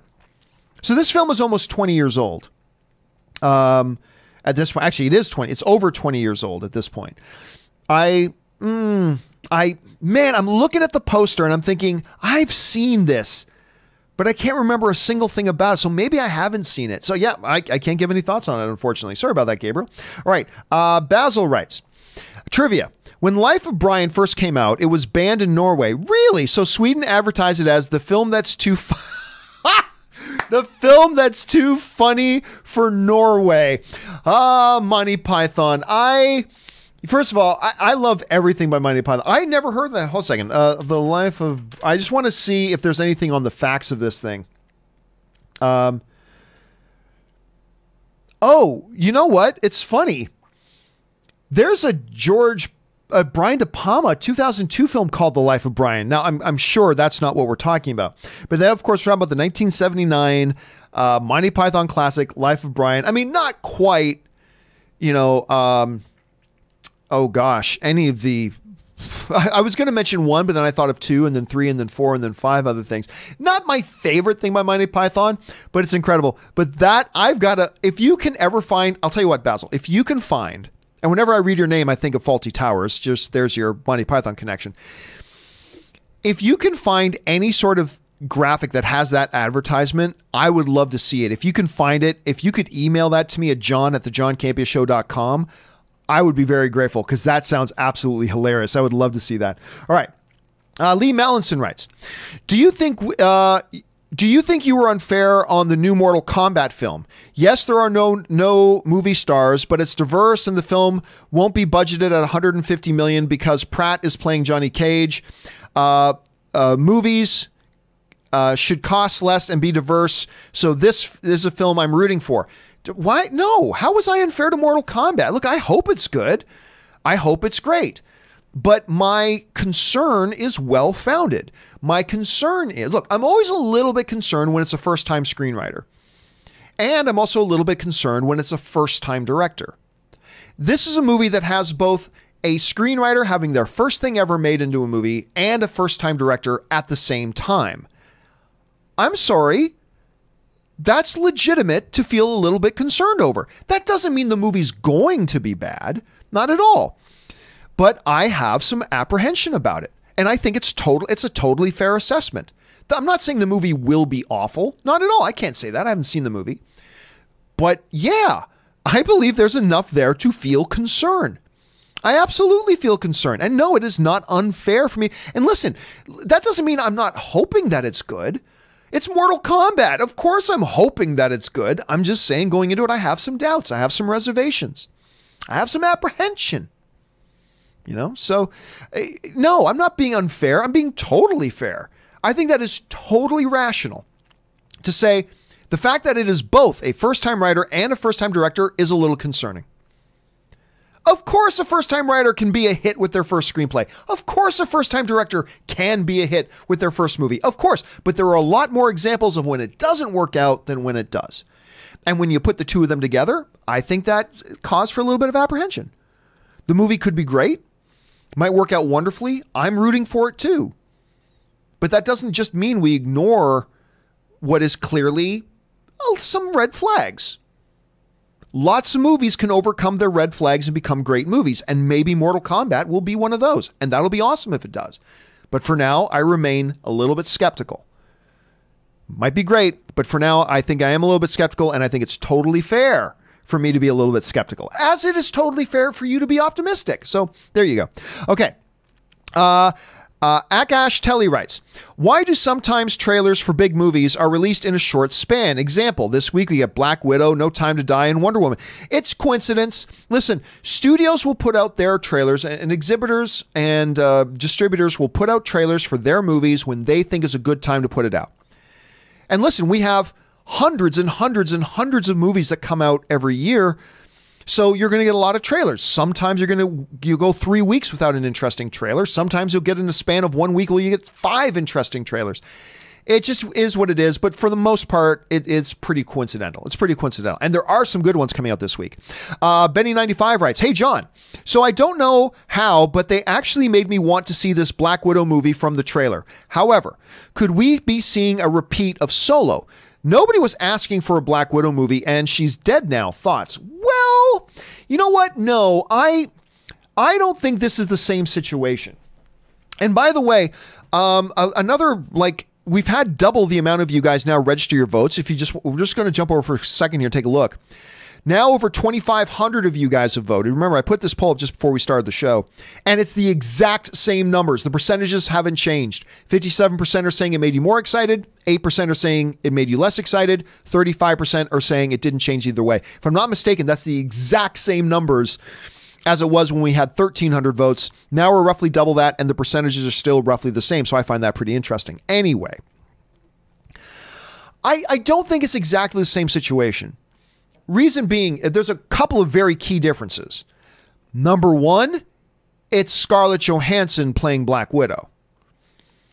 The only way this would be a really comparable situation is if suddenly they did a Black Widow movie about Black Widow when she was 16 and they went out and cast a new girl. It's like, we just had, people love Scarlett Johansson as Black Widow, and we just had her on screen. I don't know that people want to go see another movie with Black Widow without it being Scarlett Johansson. That would be a different thing. Plus, there have been a lot of people asking for a Black Widow standalone movie. The only similarity is that we just had a character die. So that's true too. I don't think Black Widow is going to be a $900 million movie. To be honest, I don't think most of you think it's going to be, but it doesn't need to be a $900 million movie. God, if Black Widow makes $600 million, that's a huge win. Massive win. Anything over that is just gravy on top, man. So I don't think we're looking at a Solo situation. Solo was like, nobody wanted a Solo standalone movie. They certainly don't want a Han Solo movie without Harrison Ford playing Solo, especially when we just had Harrison Ford on screen as Solo. So I think there are some significant differences here. I do. So I think Black Widow will be fine. I don't know how big of a hit it'll be, but I think it'll be fine. Maybe it'll be massive, maybe not so much, but I think it'll be fine either way. All right. Interesting question, Benny. Okay, let's move on here. Next up, we go to Eduardo O'Neill, who writes, had zero excitement for Black Widow. That trailer changed my mind completely. Now that is the next movie I'm really looking forward to, probably because it gave me Jason Bourne vibes, and that is my all-time favorite action trilogy. And listen, I got to tell you what, Eduardo, I'm one of the people that I was not excited for Black Widow. I still don't know if I'm excited for Black Widow, but listen, this trailer, it got me a lot more interested. As somebody who has been, I'm not interested in a Black Widow movie, I gotta say, the trailer did a lot to catch my attention. More than the D23 footage did. It did a lot to catch my attention. And I would say maybe I'm not excited yet, but I'm looking forward to it now. I'm looking forward to checking it out now. And that's a lot more than I was before. All right. A fan of Peanuts writes, never told you, John, but congrats on the 200,000 subscribers. Thank you so much, fan of Peanuts. I appreciate that, man. And fan of Peanuts also follows it up and writes, one of two. I've always loved Pan's Labyrinth. Oh, probably Guillermo del Toro's best. Anyway, and a top 10 movie of the 2000s decade for me, Narnia, which I've never liked, sounds like it would be highly fascinating take from a del Toro perspective. Oh, the possibilities. The idea of a darker, twisted realization parallels. Your thoughts, guys. Well, first of all, let's talk about Labyrinth. Pan's Labyrinth specifically, not to be confused with the other Labyrinth. Pan's Labyrinth is such a magnificent mixture of a fairy tale with harsh reality. That's Pan's Labyrinth, a fairy tale in the midst of very harsh reality. It's moving, it's wondrous, it's exciting, it's terrifying. It is Guillermo del Toro at his absolute best. I love that movie. Is something like that the right fit for something like a Narnia? I don't know. Narnia is very different. You know, a lot of people Narnia is essentially a very religious, very Christian themed story of hope in many ways. And I liked the first line, The Witch in the Wardrobe movie. I did. I wasn't very big on like the follow-up films that came after that, but the first one I thought was quite good. But that was just me. So where can something like this go and which direction is going to work? I don't know. I think there's a lot of debate there to be had, but we'll see. We'll see as time kind of moves forward. But like as far as Pan Labyrinth go, again, we could spend all day talking about that movie. Just a wondrous, wondrous film. Anyway, Ant Banks 1984 writes, going into T2, were you convinced that the T-800 was still the villain, or did you have a hunch he was the good guy this time? Oh God, man, what year was that? You're asking me, hold on a second, Terminator 2, let's see here. Maybe if I spent Terminator right. 1991. So we're going back 29 years to before. What was I thinking about the marketing 29 years ago? I can't remember. Now, correct me if I'm wrong, and I might be wrong, but did they not, again, it's 29 years, did they not reveal in the trailer that the Schwarzenegger Terminator was actually protecting? Did they not show that? I mean, I could be wrong, but Ant Banks is a great question, but you're asking me to think about, what did I think about a trailer when I first saw it 29 years ago? I can't remember, brother, but it's an interesting question, but I thought they showed that in the trailer. Correct me if I'm wrong, because I very well may be. All right. Humanity Never Learns. What an interesting name. I like that. He writes, nothing is debunked by person with huge bias. No, because it's an actual factual thing. If he says we actually haven't had test screenings, because that is something that is quickly and easily verifiably disproven if that was the case. So no, you have to have a massive first of all, as I clearly laid out, you shouldn't have been believing that even without JJ coming out and saying what he said. You should have been smart enough to know that the rumor was BS anyway. The movie might be terrible. It could be absolutely awful. There's no getting around that. The BS rumor or not, this movie could be awful. The rumor being BS does not mean the movie's good. Let's be very, very clear about that. But you should have known, you should have known that this thing was BS just by looking at what it was actually saying. And then J.J. Abrams coming out and saying, we actually have not done test screenings. We did it Friends and Family, but we did not do test screenings. You would have to have, here's the thing, it's quite the opposite, humanity. You would have to have an incredibly monstrous bias to buy into it in the first place. To buy into that theory in the first place, even without J.J. Abrams coming out and debunking it. You would have to have an incredibly mountain-sized bias to have believed that nonsense even in the first place. Really, George Lucas? Really? Disney went out and got George Lucas to come in and do a cut of the film? As a matter of fact, there were 3 cuts of the film, and people got up and walked out of the screenings. That's not what happens at test screenings. No, they got up and walked out, and George Lucas came in and presented his... you have to have an incredible ironclad bias to buy into that in the first place. So, it is what it is. I'm sure you're a smart guy. And so, listen, we all come into this stuff and we look at things different ways and all that's cool. But I think quite the opposite is true, Mandy. You would have had to have had a very, very consolidated pre-existing bias to have bought that lie in the first place, even before JJ debunked it. So there's that. Anyway, Tom Gillard writes, Star Wars has always had gender equality. That's not really true, but anyway, remember Anakin? Oh God, I see where this is going. Anakin killed them all, not just the men, but the women and the children too. Okay, at first I'm like, where are you going with this, Tom? I see what you did there. Well done. All right, Anthony DeGiorgio writes, John, just wanted to let you know, not all movie theaters are crap with ads and trailers. One of my local theaters, a small chain, but they have great Christie projection and sound. Only shows 3 to 4 trailers tops. I saw Joker there and at AMC. The AMC had 7. Yeah, as a matter of fact, in Hollywood, you're right, Anthony, because in Hollywood, there's a movie theater called ArcLight, which is it's probably the most popular movie theater in Hollywood itself. And ArcLight, I think, I go to a number of films there, and Rob goes there all the time, and Rob was saying max, they ship 3 trailers, start the movie. So, like, the movie starts at 7, by 7:06, 7:07, the movie's playing. So you're right, not all of them do, but most of the big chains do. And it's got to be stopped because they should be more like your local theater, Anthony, and they should be more like ArcLight in that way. Because this thing of us paying to be there and then subjecting us to 25, 30 minutes of promos when we paid to be there is unconscionable. And it's something that they should change. And we are often sheep and we just go, bah, okay, it's fine. It's fine. 10 minutes of trailers, bah, okay. Oh, now we'll nudge it up to 12. Oh, it's only 2 more minutes. Bah, it's okay. Oh, now it's 15 minutes. Oh, it's only 3 extra minutes than it just was. Bah, and it's okay. Oh, now it's 20 minutes. Okay, that's only 5 more minutes than it was. Bah, and that's what we've been. We have been sheep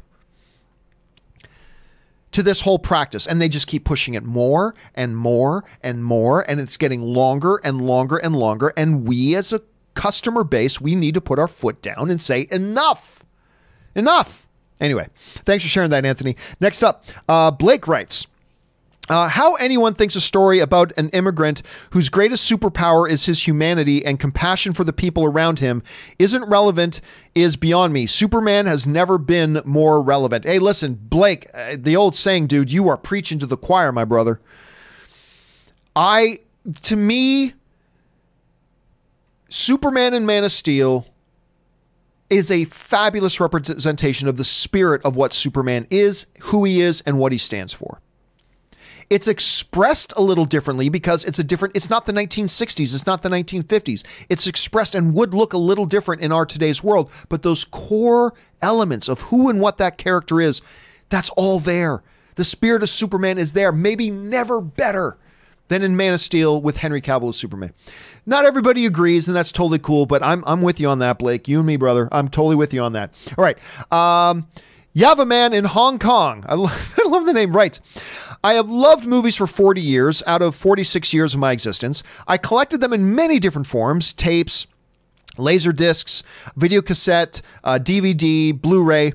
My way to preserve them is by digitizing them into a hard drive and using Plex for watching them anywhere. And listen, that became I even did that before I gave up on physical media in general. I started doing the same thing. I got a network storage device, at least what they were at the time. I set up a little media server and I would digitize all the stuff. Because you just can't account for what's going to happen to physical discs. They get damaged, they get scratched, they get lost, they get stuck, somebody borrows them, you forget who had it, blah, blah, and they just disappear. But I made always sure that I had everything on my media server. Number one, so at any time I want to watch, I can just hit a button, boom, I'm watching. I don't have to go digging around and find the movie I want, put the disc in, get it damaged, all that kind of crap. Now, in the modern era of streaming, I eventually realized I didn't need my media server anymore. Everything I wanted to see was available to me even without my physical media server. So there was that. But yeah, man, that's what a lot of people have done. And I know there are a lot of people today realizing that, hey, you know, the physical media stuff is disappearing. Time for us to start backing up all this stuff. And a lot of people are doing that. And, you know, there's been some question about the legality of all that. And listen, I can't speak to that as a legal expert by any stretch of the imagination. It just seems to me common sense. If I bought that disc for $20 or whatever you paid for it at Best Buy, it's mine. And if I want to make sure I have a backup of it so it does not get lost or destroyed, that's my business. So I don't know. That's just my approach to it, but I'm not a legal expert when it comes to that particular issue. So I just want to throw that out there. Anyway, thanks for sharing that, Havin, man. I appreciate that. All right, Anonymous writes, first thought on Black Widow teaser. This is a weird version of the thing. Yeah, wasn't that the thing? Remember? That was I think you're right. Was that not the big thing that he was going to be playing the Thing? That David was actually playing the Thing. Oh, and it was all confirmed. Did you hear? He's playing the Thing. He's playing the Thing. Remember that? That was all the big rumor that was running around. He's playing the Thing and everybody just bought into it. Yeah, and I forgot all about that. Thank you, Anonymous. You're absolutely right. That was a really weird looking version of the Thing, wasn't it? All right, Antonio Diaz writes, 2019 Hidden Gems, Official Secrets, Last Black Man in San Francisco, Loose, Brittany Runs a Marathon. That was really good, by the way. Waves, The Nightingale, Arctic, 2019 Foreign Films, Portrait of a Lady on Fire. That's great, by the way. I had a chance to watch that. Awesome movie. Mono's Pain and Glory. I haven't seen Pain and Glory yet. That's one that's on my list I really want to see. And American Factory. That's a nice... Listen, a lot of you guys screen capture this chat right now. Screen capture it. And now you've got your homework for the next month or so. Some brilliant movies in there. I have not yet seen Last Black Man in San Francisco. That's one that I've had so many people, including so many of you guys at home, writing to me and telling me I got to get on that one. So I will get to that one soon. But seriously, there's a lot of great flying under the radar kind of movies here so I would highly encourage you. Screen capture this and make that your list. For the next month, you're going to try to get through those films, and I think you're going to have a really good time. All right. Thanks for that, Antonio. Anthony Cullen writes, new short film, How to Train Your Dragon Homecoming. Yes, it's called Homecoming. Comes out tonight, 8:30 p.m. Eastern Standard Time. I'll always take more How to Train Your Dragon content. I did not know about that, Anthony. I didn't. And I love How to Train Your Dragon. How to Train Your... Look, I think the first one might still be my favorite. Second one comes close. The third movie is my least favorite, but it's still great. When a movie can be your least favorite of a franchise, yet is still great, that tells you a lot about the franchise. This was a franchise that so surprised me. When the first one came out, it looked like just another throwaway, kind of little animated schlock, whatever. Oh, it's so good. It's a movie, again, movies about fathers and sons really get to me. I don't know why, but it's particularly a movie about a father and son. And it's heartfelt. It's got great emotion. It's so wonderful. And then they carried that through the franchise as well. So I didn't know about that, Anthony, but I'm going to keep my eyes open for it because I'm with you. Everything that gives me more How to Train Your Dragon, I'm all for. All right. Jonathan writes, just want to say, though I'm not a movie expert like you and Rob, just want to thank you for educating me about films. You, Stuckman, Schmoes, and Johns helped me appreciate films and the art of it more. Thank you. You know, the really neat thing about that list that you just put together is that such different perspectives. Because if you guys, watch, Christian and stuff like that, he and I have a lot of different opinions on a lot of different things. And we approach them differently. Same with Stuckman, John, all that kind of stuff. But it's within that, I think that's a good thing that you have like that space online where, prominent people like Stuckman, Johns, and Harloff and stuff like that, they have such differing points of view. I think that's healthy for the overall thing. I think that's a good list of people there, Jonathan. So thank you for that, man. I appreciate that. All right. Jonathan also writes, since you know way more movies than I, has there been a Ryan Gosling / Ryan Reynolds movie? If not, what sort of film do you personally want to see them in together? Buddy cop, spy thriller, Deadpool, Blade Runner crossover? I can't think off the top of my head of Ryan Gosling and Ryan Reynolds being in the same movie. At least not, who knows, maybe once the show's done, I'll kick myself and go, how did I forget about this? As far as what kind of movie, it doesn't matter. That, X actor, X role, what kind of, I don't care. You put these guys in a movie together, I'll be interested because I think they're both incredibly great performers. By the way, both good Canadian kids. Just wanted to point that out. Good Canadian kids. Respect the flag. Oh, you can barely see the flag. There it is. Anyway, so I don't know. I don't care. I really don't care. It all depends on the movie. As long as it's a good movie with a good script and has a good director attached, it can be a political thriller, it can be an action film, it can be a comedy, it can be a comic book film, it can be a sci-fi film. Don't care. Whenever you get two really talented people on screen together, there's great possibilities. And I think a Canadian duo of Ryan and Ryan on screen could be a hell of a lot of fun and something I would keep my eyes open for. Anyway, thanks for sharing that, man. All right. Batmobile writes, I recently watched Star Wars episodes 4 through 6 as an adult and was wondering if you think they would probably remake those 3 to appeal to a younger generation. No. Here's the thing. I am open to remaking any movie, including Star Wars. That said, you can't do that while the current series is still ongoing, right? You can't reboot Avengers when you're about to put out Avengers 5. You know what I mean? As long as they keep Star Wars going and the universe as it is going, you can't start doing reboots. If Disney ever comes to a point where they decide, okay, we're done.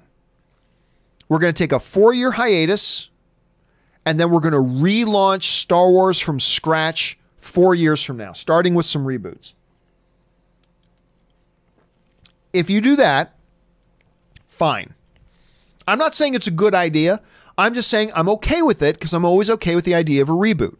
Because if a reboot is good, great. We have another good movie to celebrate. If a reboot sucks, oh well, no harm, no foul, because I still have the original. No harm, no foul. No skin off my nose. Perfectly fine. The only thing I would say is you can't do it while a film franchise is still ongoing. That's the problem. So at some point, they'll stop. And at some point, whether it's 5 years from now, 10 years from now, 50 years from now, Star Wars will be rebooted at some point. I just don't know how soon it'll be. All right, Jonathan writes, advice, just let it go and head into the unknown. And if you're lost in the woods, do the next right thing. For if you show yourself, then all is found because some things never change. Makes sense. Damn, I can't believe I like this movie. He's talking about Frozen 2. That's a collection of all the song titles from Frozen 2. Listen, I really enjoyed Frozen 2. I really enjoyed it. I thought it was quite good, very charming, a lot of fun. There were some really good laughs in it. It was a little bit more of a mature film than the original one was. And I got a kick. And I think, listen, the song Let It Go from the first movie is the best song in its series. That said, I think overall, the music of Frozen 2 was actually better than the music in Frozen 1. Overall. And I really got a kick out of a lot of them, including Some Things Never Change was a lot of fun. Show Yourself was really good. Do the Next Right Thing was great. Lost in the Woods is hilarious. I don't know how funny the song is if you're just listening to it, but if you watch it in the movie, it's freaking hilarious. So yeah, I dug it too, Jonathan. All right, next up. Esteval Garcia writes, I'm feeling Winter Soldier vibe from Black Widow. I did too a little bit, and that is not a bad thing. That is not a bad thing at all. Again, color me surprised, but I was impressed by the trailer. All right, Murray Reich writes, Black Widow trailer looks really good, although I feel like, why hasn't this been released ages ago? Nonetheless, it looks like a sort of Bourne stylish movie, which I'm cool with. Like, are you asking why they didn't release the trailer ages ago? Why would you? What's the benefit of releasing it too far ahead of when the movie comes out? It generates some excitement, and then the excitement dissipates and dies, and then you get no benefit from it. I've been saying for a long time, I think studios need to start shortening their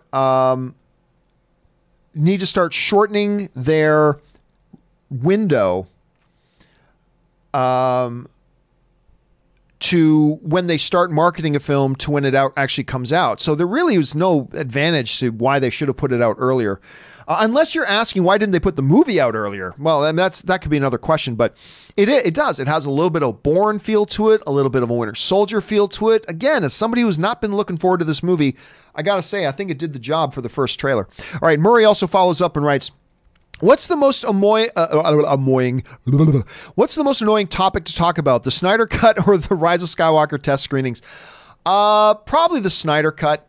And I'll tell you why. The reason why the Snyder Cut is more frustrating to talk about is because of the absolute deliberate way there are people within the Snyder Cut camp put facts aside. Not all of them, and certainly not even the majority of them. Like, the majority of people, what I've been starting to find is that the vast majority of people who want to see a Snyder Cut, and there's nothing wrong with wanting to see a Snyder Cut, the vast majority of them understand, because it's been explained and proven. It was just in the Variety report, again, talking to Warner Brothers sources, confirming that a completed version of the movie does not exist. There is a cut of the movie from beginning to end that some people have even watched. But not all the color correction, all of the visual effects, all of the musical overlay, even the composer of the movie said didn't finish. Sound design, ADR, all the stuff that still needs, the millions of dollars worth of stuff that still needs to go into actually making it a totally finished product that can just be released tomorrow. That doesn't exist. There's a cut of the film from beginning to end that exists, but not with everything finished in it. That's been well documented and well established. And most people who want a Snyder Cut understand that.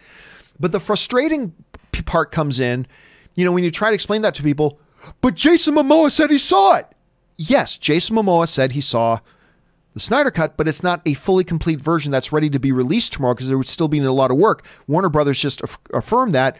Zack Snyder himself said on the stage at a comic convention, Warner Brothers would need to finish it, but I've got my cut. Zack Snyder says, as a matter of fact, I got several cuts. Zack Snyder said he's got many cuts. He's got many of them. They're not all 100% post-production finished. None of them are. But he's got many cuts. And just some people just refuse to understand that difference. And because of that, that becomes the more frustrating thing, Murray, to discuss. Anyway, Nerds of Porn writes, hey, John and Rob, do you guys think that Falcon and or Cap make a cameo at the end of Black Widow? I'm going to say no, but I'm not saying it's an impossibility. Because that sounds very much like a Marvel thing to do, right? Number one, I don't think we're going to see Chris Evans as Captain America for a while. Now, you guys know I 1000% believe that Chris Evans will be back as Captain America. Maybe not this year or next year, or maybe even in 3 years, but at some point he'll be back. But I don't think he's going to be back already. Now, the one argument against that, though, is that Chris Evans and Scarlett Johansson have been like best friends for 20 years. Like, they have been very, very tight friends for decades. I was talking to Chris Evans once when I first found out about this, and he was telling me, like, actually, yeah, me and Scarlett, I first met Scarlett at this. We became instantly tight, and we have been inseparable and very tight and very good friends ever since. And we talk to each other all the time and blah, blah, blah, blah. So if there's anything that would get Chris Evans to do something right away, doing it for Scarlett Johansson could be one of those things, but I'm still going to say I doubt it, but it's possible. All right. Cameron AM writes, oh, and Cameron sends in a $50 chat. So Cameron, I'm going to address your question in its own video, but I'll just touch on it now quickly. There is a new Netflix film called Six Underground, which, by the way, the trailers have looked pretty good. And speaking of Ryan Reynolds, it's a Ryan Reynolds film. It has an estimated budget of $150 million. Isn't that a risk for them, for Netflix? And by the way, didn't Netflix announce that they would cut their production budgets for original content? Well, just quickly, we'll talk about this all more in its own video later today. But there's one other thing to throw in here right now, which is they didn't necessarily say every movie we do will have smaller budgets, but rather they're going to be much more selective about which movies they do greenlight and put money into. Because for a while, they've just been throwing money all over the place to just produce everything. Part of what they were saying when they were going to cut back on that production budget was the fact that they're not going to produce as many films. They're not going to just, like, piece of garbage, hey, yeah, you're greenlit, here's $25 million, go make that movie. They're not going to do that anymore. They didn't say they wouldn't still put money into movies they think could be tentpole movies for them, but just that. So anyway, we'll go more into that in your standalone video, which will come later today, Cameron. And thank you for supporting the channel on that level, dude. All right, James Argenta writes. Over under 86.5% chance that Rob has pre-ordered the heavy infantry Mandalorian Paz Vizsla, IG-11, and the Mandalorian Hot Toys. I believe he has ordered a Mandalorian, but I don't know that he's ordered the other ones yet. Now, if he were here today, I could ask him directly, but he'll be back on tomorrow. So I'll, if I can remember, I'll ask him that again. But I believe he has already ordered the Mandalorian one. We'll find out more tomorrow. Amin writes, what will we see first, iRobot 2 or Real Steel 2? By the way, I like both these movies. I love Real Steel. But I honestly, I don't think we get either. The time to get either one of those has come and gone. So while I would really love a Real Steel 2, because the way that movie ended, I wanted to see the next chapter. I love that movie with Hugh Jackman. But I think the time for it has come and gone, and I unfortunately don't think we're going to get either. Hector Travels writes, hey, John, when it comes to The Last Jedi drama, what really happens? What really happened when JJ had to step in for episode 9? Did Rian Johnson really mess it up hard for JJ to wrap up the saga, or the story for The Last Jedi was always planned out? Okay, so there's a misconception there, Hector. And by the way, that's a really large super chat. Thank you for supporting the channel on that level, buddy. Number one, the way you asked the question makes it sound like Rian Johnson was supposed to do episode 9, and at the last minute, they threw Rian Johnson out and J.J. Abrams came sweeping in. Rian Johnson was never going to do episode 9. So just so we understand that. Also, J.J. wasn't going to do episode 9. It was going to be Colin Trevorrow. You guys remember Colin Trevorrow. Colin Trevorrow was going to direct episode 9. But then, a la Kathleen Kennedy, this has been her big weak spot to me. Again, her and a director had differences of creative vision. Why didn't you figure that out before you hired them? I don't know. Just seemed like a good idea at the time. Whatever. So Colin Trevorrow was supposed to do it. Colin Trevorrow backed out. Now, what Kathleen Kennedy has shown is that when a situation like that arises, and this is a good thing, she likes to go with something she knows is 100% reliable. So when the Lord Miller drama happened, which again, why did she let that happen in the first place? I have no idea. But once it did happen and she got rid of Lord and Miller, she turned to something that she knew was 100% reliable. She went to Ron Howard. And Ron Howard did a great job with Solo. So when the Colin Trevorrow thing happened, what does she know she can rely on? She can rely on J.J. Abrams. She did one film with him. It was beloved. It had huge success. One of the biggest grossing films of all time. Still the highest grossing domestic film of all time. Even more than Avengers Endgame. Domestically. So she knew that's a reliable, safe. Some people treat the word safe like it's a dirty word. It's not. Sometimes safe is the best thing to do. She went to a reliable and safe pick, and somebody she just had a lot of success with J.J. Abrams. So she went there to fill in for Colin Trevorrow. That's what happened. They needed a director to fill in. She went out and got JJ. So again, it's not like it's a situation where last second they fired Rian Johnson, went out and got them. No, that's not what happened. So you got to remember it and keep it in that sort of thing. Now, JJ has said on record that there's a number of things that Rian Johnson did that he really liked, but that he wouldn't have done. But that there's also a number of his story elements that he had in mind from the very beginning of The Force Awakens that he's able to carry through to the end of The Last Jedi, or of The Rise of Skywalker. So it's a little bit of a mix of both, I believe. But we won't know for sure until we see the film, so we'll have to wait and see. All right, thanks for that, Hector. All right, McKinley Woodson writes, hey, John, I've always had a question with John. Thank you for providing great content. Well, thank you, McKinley. Justice League runtime. Was always going to be 2 hours, meaning Zach's version, or did Whedon have to cut his version of the film down to 2 hours? That's a good question. I can't remember exactly. If I remember correctly, and I could be wrong, but one of the things that Warner Brothers wanted was a little bit less of a runtime to the movies. Zach's 2 movies had longer runtimes, not the longest, but longer, and neither of which met with much success. So I think one of the mandates, if I remember correctly, and I could be off about this, McKinley, but if I remember correctly, I believe one of the mandates for JJ was for Joss Whedon was to cut down the runtime down to about 2 hours. If I'm remembering the events correctly, that's what I think it was. Whether that's a good idea or a bad idea, I don't know. Tons of great movies are 2 hours long. Some of the greatest movies of all time are 2 hours or shorter long.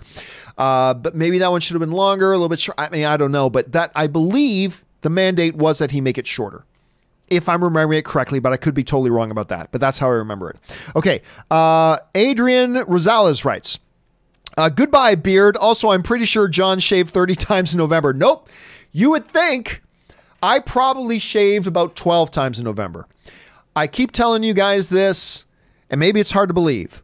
I grow the facial hair of a 4-year-old child. This, I did not shave today. I haven't shaved in 24 hours. Now, a guy with man facial hair, they would already have a little, like, good solid stubble. Like way past 6 o'clock shadow. They, like a person with man's facial hair would have good. I do not. All right. I grow the facial hair of a 4-year-old child and basically at the same pace. I bet, like, I remember when I've done No Shave November and I've gone the whole month without shaving, I've looked like a normal guy who hasn't shaved for 4 or 5 days. It's pathetic.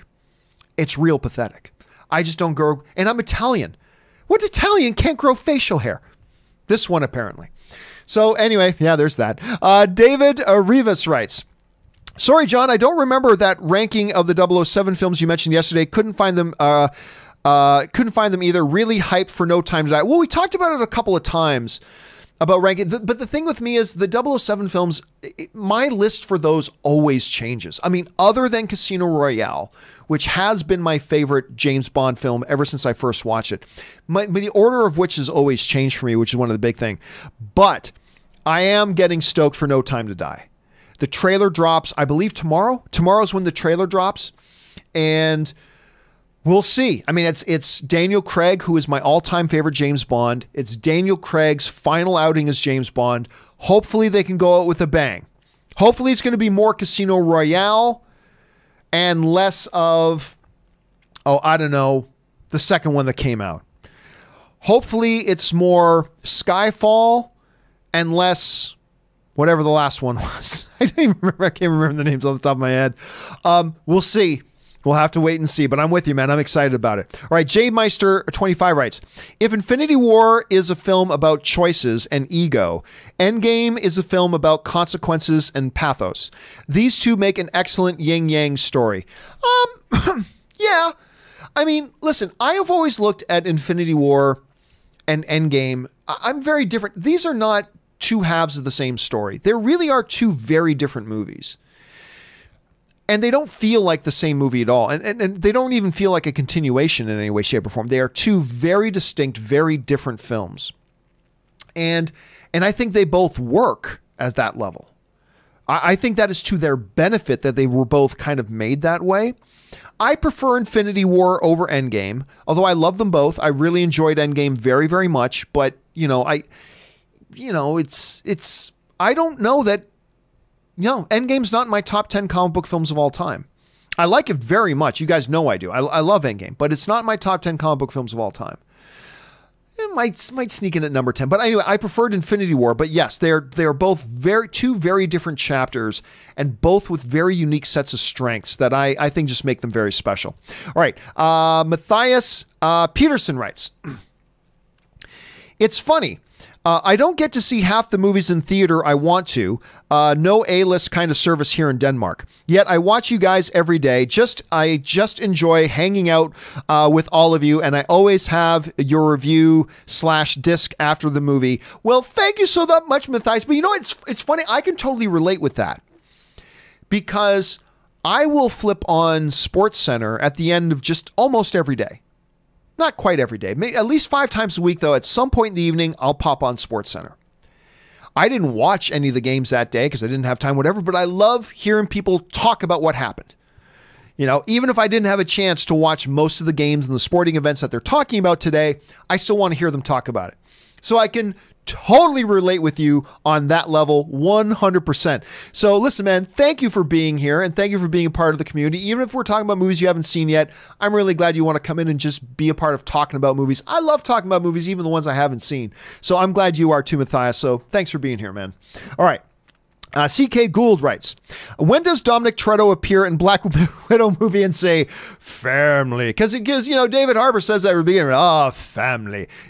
Of course, and don't forget, everybody, don't forget the rumors. He's the Thing. Don't forget that. He's Ben Grimm. They're just hiding it right now in the trailer. Don't forget. Anyway, how ridiculous is that? Family. Dominic Toretto appears in everything, man. Dominic Toretto appears in everything. Matthias Peterson also writes, by the way, watch Cool Runnings on the weekend. Just love that movie. Sanka, you dead? I still, listen, Cool Runnings, which is, a lot of people forget. Cool Runnings is based on a true story. Literally about the Jamaican bobsled team that went to the Olympics. It's a little bit like Eddie the Eagle. And just as heartwarming, just as moving, just as completely lovely. If y'all haven't had a chance to watch Cool Running, I really do recommend you give it a shot. Give it a shot, because it's an older film now, but it's a really I just love the part where the guy starts counting off in German. Eins, nein. I don't know how to speak in German, but I just always remember that scene. And it's a really nice little movie. I'm glad you liked it. Stelman McShay writes, what do you think Birds of Prey went for? Why do you think Birds of Prey went for an R rating? I don't think they went for anything. I think they made their movie. They saw that it was going to be rated R and they decided, okay, we can leave it at that. I don't think studios go for a certain rating. I think they make the best movie they can. And then if it's R, but it could be PG-13, if we just change it a touch, then they'll change it a touch and get the PG-13. If they're like, nope, this movie works exactly the way it is, we want it like this, then they let it get the R rating. So I really don't think they went for an R rating. Santos Henderson writes, since Star Wars is a failure for Disney, when would they sell? Yeah, they've only averaged $1 billion per movie. Whew. Only averaged $1 billion per movie. What a shame. Kenneth Colton, and I see the little winky face you put there. Kenneth Colton writes, it's been confirmed the first trailer for Tenet will be attached to Rise of Skywalker. Interesting. As of right now, this film is my #1 most anticipated of 2020. It's not high on my anticipated list, only because I don't know anything about the movie. I have no idea what it's about. It has my attention just because it's a Christopher Nolan film. So just because it's a Christopher Nolan film, it's got my attention. But I will either get excited about it or not get excited about it once I know anything about the movie. Once I know anything about it, then I'll either start to get excited or not excited. Until then, I'm just going to have to wait. But just because it's a Christopher Nolan film, it's at least got my attention. All right. Sam Fisher writes, been watching his Dark Materials every episode. Been watching his Dark Materials. Every episode makes me love it even more. I was worried how they were going to do the best because he didn't look so good in the trailers, but he's looked fantastic. Also, David Harbour is going to be the best part of Black Widow. I have seen the first episode of his Dark Materials and I liked it. I was like, okay, I'm on board with this show. But I've been so busy because you guys know I don't have a ton of time to watch a lot of TV. And there's a lot to watch. I've been so busy that I'm not caught up. I saw the first episode and I'm like, I'm on board with this show. And I haven't watched another episode since. So I need to get caught up on that. And David Harbour is looking pretty good. I think this is going to be a better outing for him than Hellboy was. And by the way, I liked David Harbour in Hellboy. I did. I liked him in Hellboy. Even though the movie wasn't very good, I thought he did a pretty decent job. So I'm looking forward to seeing him in this one as well. All right, just a couple more, guys, and then we're going to have to wrap it up today. Yash Rashput writes, hey, John, watching you since July 2017 every day. Thank you so much, man. I have seen this channel become what it is today. You starting doing live shows, one super chat, changing your house, new studio, back to this one, and so on. Thanks for the last 2 years. And it is crazy, Yash, when I think about that it has been... It still feels like yesterday that, that me and Ann talked and we talked about me leaving my job and deciding to do it and trying to do this just on my own from home in my spare bedroom. And it then thinking it's been over 2 years since I made that move. It's crazy. It just does not. Time has flown so much, Yash. And anyway, dude, listen, thank you for being along for the ride. And thank you for being here through all that and being here today. And I'm glad that you're a part of the film fan community here. So thank you for that very much. All right. Ben Rayner writes, John, the Crisis trailer just came out and I am freaking out. Awesome. I haven't seen it yet. I've not seen it yet. I'll have to go and check that out. I've enjoyed... Listen, ever since the Arrowverse started, we had Arrow and Flash, and they've been doing their crossover events every year. I've always enjoyed them. Some years more than others, but I've always enjoyed them, and it seems like they're throwing everything in the kitchen sink at this one, so I hope it's not a convoluted mess, which I'm a little worried it might be, but I'm still looking forward to it, and I'll go check out that trailer later. Thanks for putting that on my radar, though, Ben. All right. Oxynor writes, Patreon supporter. Well, thank you, Oxynor. While I really wanted a prequel involving Natasha's training with Winter Soldier and possibly see Hawkeye 2, this movie might allow us to know more about the Red Room and Black Widow's past. A prequel with her training with Winter Soldier. When has she ever trained with... Maybe I'm misunderstanding the question, Oxynor. I don't remember. But anyway, yeah, see, you raise up a really interesting point, because when they mentioned it was going to be a prequel, which was obvious after the events of Endgame, where in her history is this prequel going to be, and where in the history of the MCU will it fall? And we're starting to get a clear picture of that, and I think there's some really interesting stuff they can do. And you're right, the whole thing with going back to the origins. She said that right in the trailer, right? Like going back, we got to go back to where it started. We got unfinished business. I think we're going to see a fulfillment of a lot of that stuff that first got introduced to us as a concept in Age of Ultron. And that could be what we're getting to now. And it carries with it a lot of potential. You know, I've never been excited about this movie, but that doesn't mean I'm blind to the fact that there was some good potential there. And this was a good trailer, and we'll see where it just takes us from. So anyway, thank you, Oxynor, and thank you so much for being a Patreon supporter, man. I appreciate it. All right. Wilfred Rodriguez writes, release the Lucas cut. That's the next big one. That's the next big hashtag for every. Release the Lucas cut. I like it. And then Jesse writes, release the Lucas cut face palm. There you go. Hey, put the laughy face after. Give him a break. Massive Chatter writes, JJ's family walked out and disowned him. See, that's the other thing. Some people are so desperate to believe that story that when it came out, that's like, look, the only screening we've done is of Friends and Family. They started then, and they weren't even joking. Some people try to push the idea, yeah, we know as a Friends and Family. They walked out. Even the friends and family of J.J. Abrams hated it so much that they walked out. Don't laugh. There are actually people who believe that. Don't laugh. All right. Daniel Hinoja writes, good Star Wars buzz equals shills. Bad Star Wars buzz equals truth, such bias. Well, I mean, listen. I think you've got to take, and I've said this before. I said it when reports came out that Justice League's getting standing ovations. I'm like, never believe that. Then when reports came out said, a test screening of Wonder Woman was a total disaster and people are saying, what? Remember that? That was the big story for Lowe. Remember that about Wonder Woman? Test screenings were disastrous and everybody hates it. And I said, don't believe it. Don't believe it. Never ever believe what you hear about test screenings unless it's the director themselves telling you what happened at a test screening. Because I hope you guys have now been a little bit more educated about how test screenings work. But I've always said, never believe it. Never believe it. All right, anyway, Lucifer writes, I like that, Lucifer. Top 10 sci-fi movies. 10, Star Wars. 9, Men in Black. Number 8, Alita Battle Angel. Number 7, Edge of Tomorrow. That's a great movie. Number 6, Jurassic Park. Number 5, John Carter. Another great movie, John Carter. Number 4, Original The Thing. Number 3, by original,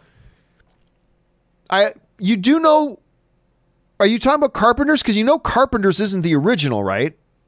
I assume you're talking about but maybe you're actually talking about the original one. I don't know. Anyway, 3, Man of Steel. 2, Starship Troopers. Number 1, Equilibrium. That's a really interesting list there. It's kind of interesting to see Starship Troopers. Starship Troopers is such a fun movie, man. And whenever I think of Starship Troopers, the first scene for me that always comes into my head is the great Michael Ironside.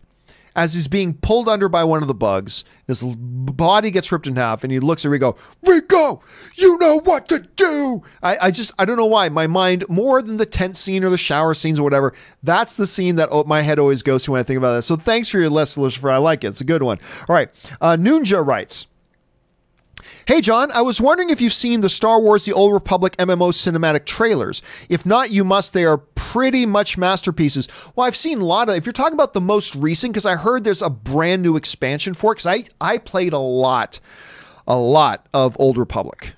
I played that a lot. Not quite as much as I played World of Warcraft, but I played a lot of Old Republic. And they've always put out these big cinematic things leading up to their new expansions. And I heard there's a new expansion coming out, but I haven't seen the cinematics for it. So if that's what you're referring to, like if I saw them up to the last expansion, which had the twins, but this new one, if that's what we're talking about, I haven't seen that yet. So I will definitely keep my eyes open for it, Ninja. Thank you for putting that on my radar. All right. John Early writes in, do you remember when Ben Affleck made films like The Town and Argo? I want more films like those ones. I hope Ben gets his life together. I swear I'd do anything to see another film like The Town and Argo. And listen, Gone Baby Gone. Ben Affleck, he did that. What was it called again? We Are the Night, or We Own the Night? We Are the Night. One of those two things. A movie which, by the way, was not actually that bad. It just wasn't up to the standard of movies that Ben Affleck had been putting out. And then, of course, he was experiencing a lot of his personal issues and things like that as well. Ben Affleck, I think, is one of the most interesting and exciting filmmakers in the business today. I personally think he's 4 for 4, but some people didn't like Night as much, and that's fine. So at worst, you're calling him 3 for 4. 3 of his films are magnificent. Absolutely magnificent. Of course, one of them winning Best Picture at the Academy Awards in Argo. Yes, I'm 100% with you. I would love to see Ben get back to directing. Unless, listen, we know directing is a massively stressful thing. And if for him, that kind of stress is not good for him with where he is personally right now, then by all means, Ben, do what is more relaxing for you. If just acting in some movies right now is more relaxing for you, you do that. But I'm not going to lie. As a fan of Ben Affleck, I still sit here and cross my fingers, particularly as Ben Affleck as a filmmaker. I'd love to see him get back and start directing some things again. I really would. So we'll see what happens. All right. Thanks for that, John. All right. Andrew Brake writes, hey, John and gang. I love loyalty programs like AMC Stubs, A-List. Unfortunately, Cineplex, which is the Canadian movie theater chain, which kind of sucks now, doesn't seem to be warming up to a similar idea. Is there any way film fans in Canada could be mounting pressure on Cineplex to offer a similar product? Thanks. Unfortunately, Andrew, no. There's no way to do it. Why? Because there's no competition to Cineplex. Cineplex has no competition. No real competition. And as long as you're a monopoly, which in Canada, Cineplex essentially is, you don't have to do anything. Canadians really don't have much options. There are some, but Canadians don't have a lot of options when it comes to their movie going. For a large amount of Canadians, if you want to go to the movies, you got to go to a Cineplex theater, which used to be a good thing because Cineplex used to be great. Cineplex is ass now, and they treat their customers horribly. And you know what? It used to be my dream. I've mentioned this before, Andrew. It used to be my dream that when I'm done my experiment here in the United States, and I'm loving my time here, but at some point I'm moving home. Not because I don't like the United States, but just because I want to go home. Everybody wants to go home. And when it comes time for me to go home, and for Ann and I to move up to Canada, it was my dream that I would get to work with Cineplex theaters. But over the years since I've been here, man, they have taken some wrong turns. And so the only thing, Andrew, that can really start to mount pressure on Cineplex to start doing things that are customer friendly is start to find ways to take your business elsewhere. So I would encourage you, if you've got another movie theater, but it's an extra 10 miles away, start going to that movie theater and then write to the manager of Cineplex near you saying, hey, your movie theater is closer to me, but you seem to treat us terribly. So until you guys get your act together, I'm going to drive the extra 10 miles and go to another theater. And I'm going to start encouraging my friends and family to do the same. It's the only way that anything's going to, as long as they're a monopoly though, they hold all the cards. They hold all the cards, which really, really unfortunately sucks. Anyway, Big Coop 76 writes, do you and Ann have your outfits picked out for the Rise of Skywalker premiere yet? No. Ann has decided she wants me to buy a new suit, so we're going to go and buy a new suit next week. So, and she's already looking at what she wants her outfits to be, because she's Ann. She's very concerned about her outfits, and she always wears incredible outfits to all these. We were at this big Warner Brothers event like last month, and she just wore, I mean, Ann is Ann. Ann's gorgeous, but she wore this knockout outfit that was just, she always wears really good outfits to these sorts of events. Let's just say that. So I'm looking forward to seeing whatever she gets. And then I have no, I have no fashion sense. I have zero fashion sense. I am a slob. Let's just put it. I have no sense of what looks good in clothing at all. At all. So I'm just going to let Ann pick out my suit. I'm going to go with her. Honestly, I wouldn't even go with her. I would just send her out to buy my suit, except I got to be there for a tailor to give me a proper measurements, right? So, but that'll be it. All right. Thomas Soley writes, December is a great month to sign up for A-List. Ooh, absolutely it is. Again, such a solid month in front of us. Like, I mean, it's great to get just for Richard Jewell and Jumanji and oh my gosh, 1917, Just Mercy. I mean, it's a good, you're right, man. It is a good month to go ahead and get A-List. Okay. Brandon Blake writes, release the George cut. There's more of it. It's getting support now. We're starting the movement. We are starting the movement of release the George cut. All right, final two questions of the day, guys, and then we're going to wrap things up here. This one comes to us. This is the way, Kenneth K, who writes, hey, Obi-John. Oh, this was obviously for the Star Wars show later. So we'll, you know what? I'll get to yours, Kenneth, a little bit later. I'll actually answer it. Since we're at the end here, I know where your question is. We'll answer it on Dark Side, Light Side later. Noah Molaski writes, I recently was watching all Star Wars films to get ready for The Rise of Skywalker and was wondering why The Return of the Jedi is your favorite. I really love it, but I still feel Empire is far better. Well, I've gone into it many times, Noah, but why I feel that Return of the Jedi is clearly the most superior of the Star Wars films. It, number one, has the best scene of any Star Wars movie. The epic Emperor's throne room scene. And it's not just that one scene. It's the whole stretch of those scenes that happen in the Emperor's throne room between Vader, Luke, and the Emperor. It is simply the most emotional, most moving, most powerful, most awesome scene ever done in any Star Wars movie. On top of that, it has the most epic space battle scene in the history of movies, even up until today. There's never been a more glorious, fantastic, well, choreographed space battle scene ever in the history of film as it was there.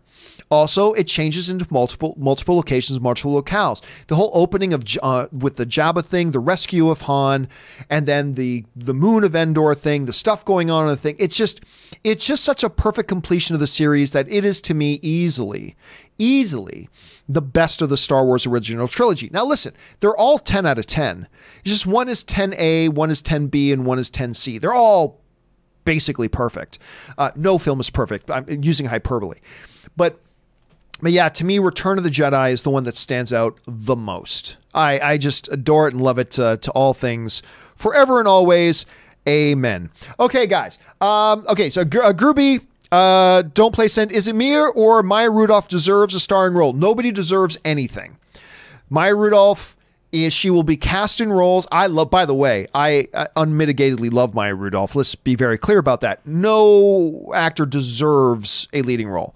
It's all about whether a filmmaker believes a certain actor would be the best fit for a particular role and whatever. And if Maya Rudolph is that, great. If not, and she continues to make tens of millions of dollars being supporting roles because she's so awesome at it, that's fine too.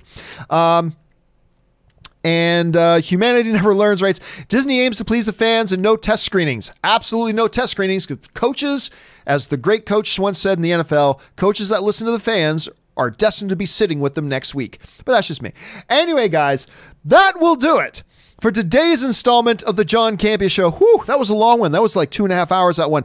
Anyway, guys, thanks so much for being here. Don't forget, Dark Side, Light Side. A little bit later today at 2 p.m. Pacific Standard Time, we're going to go live with me and Christian Harloff talking about all things Star Wars. Make sure you guys come. We're going to talk about Mandalorian.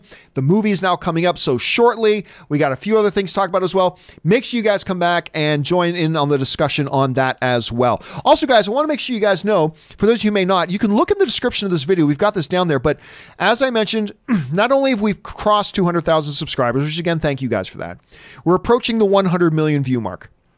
And we're going to hit that pretty soon.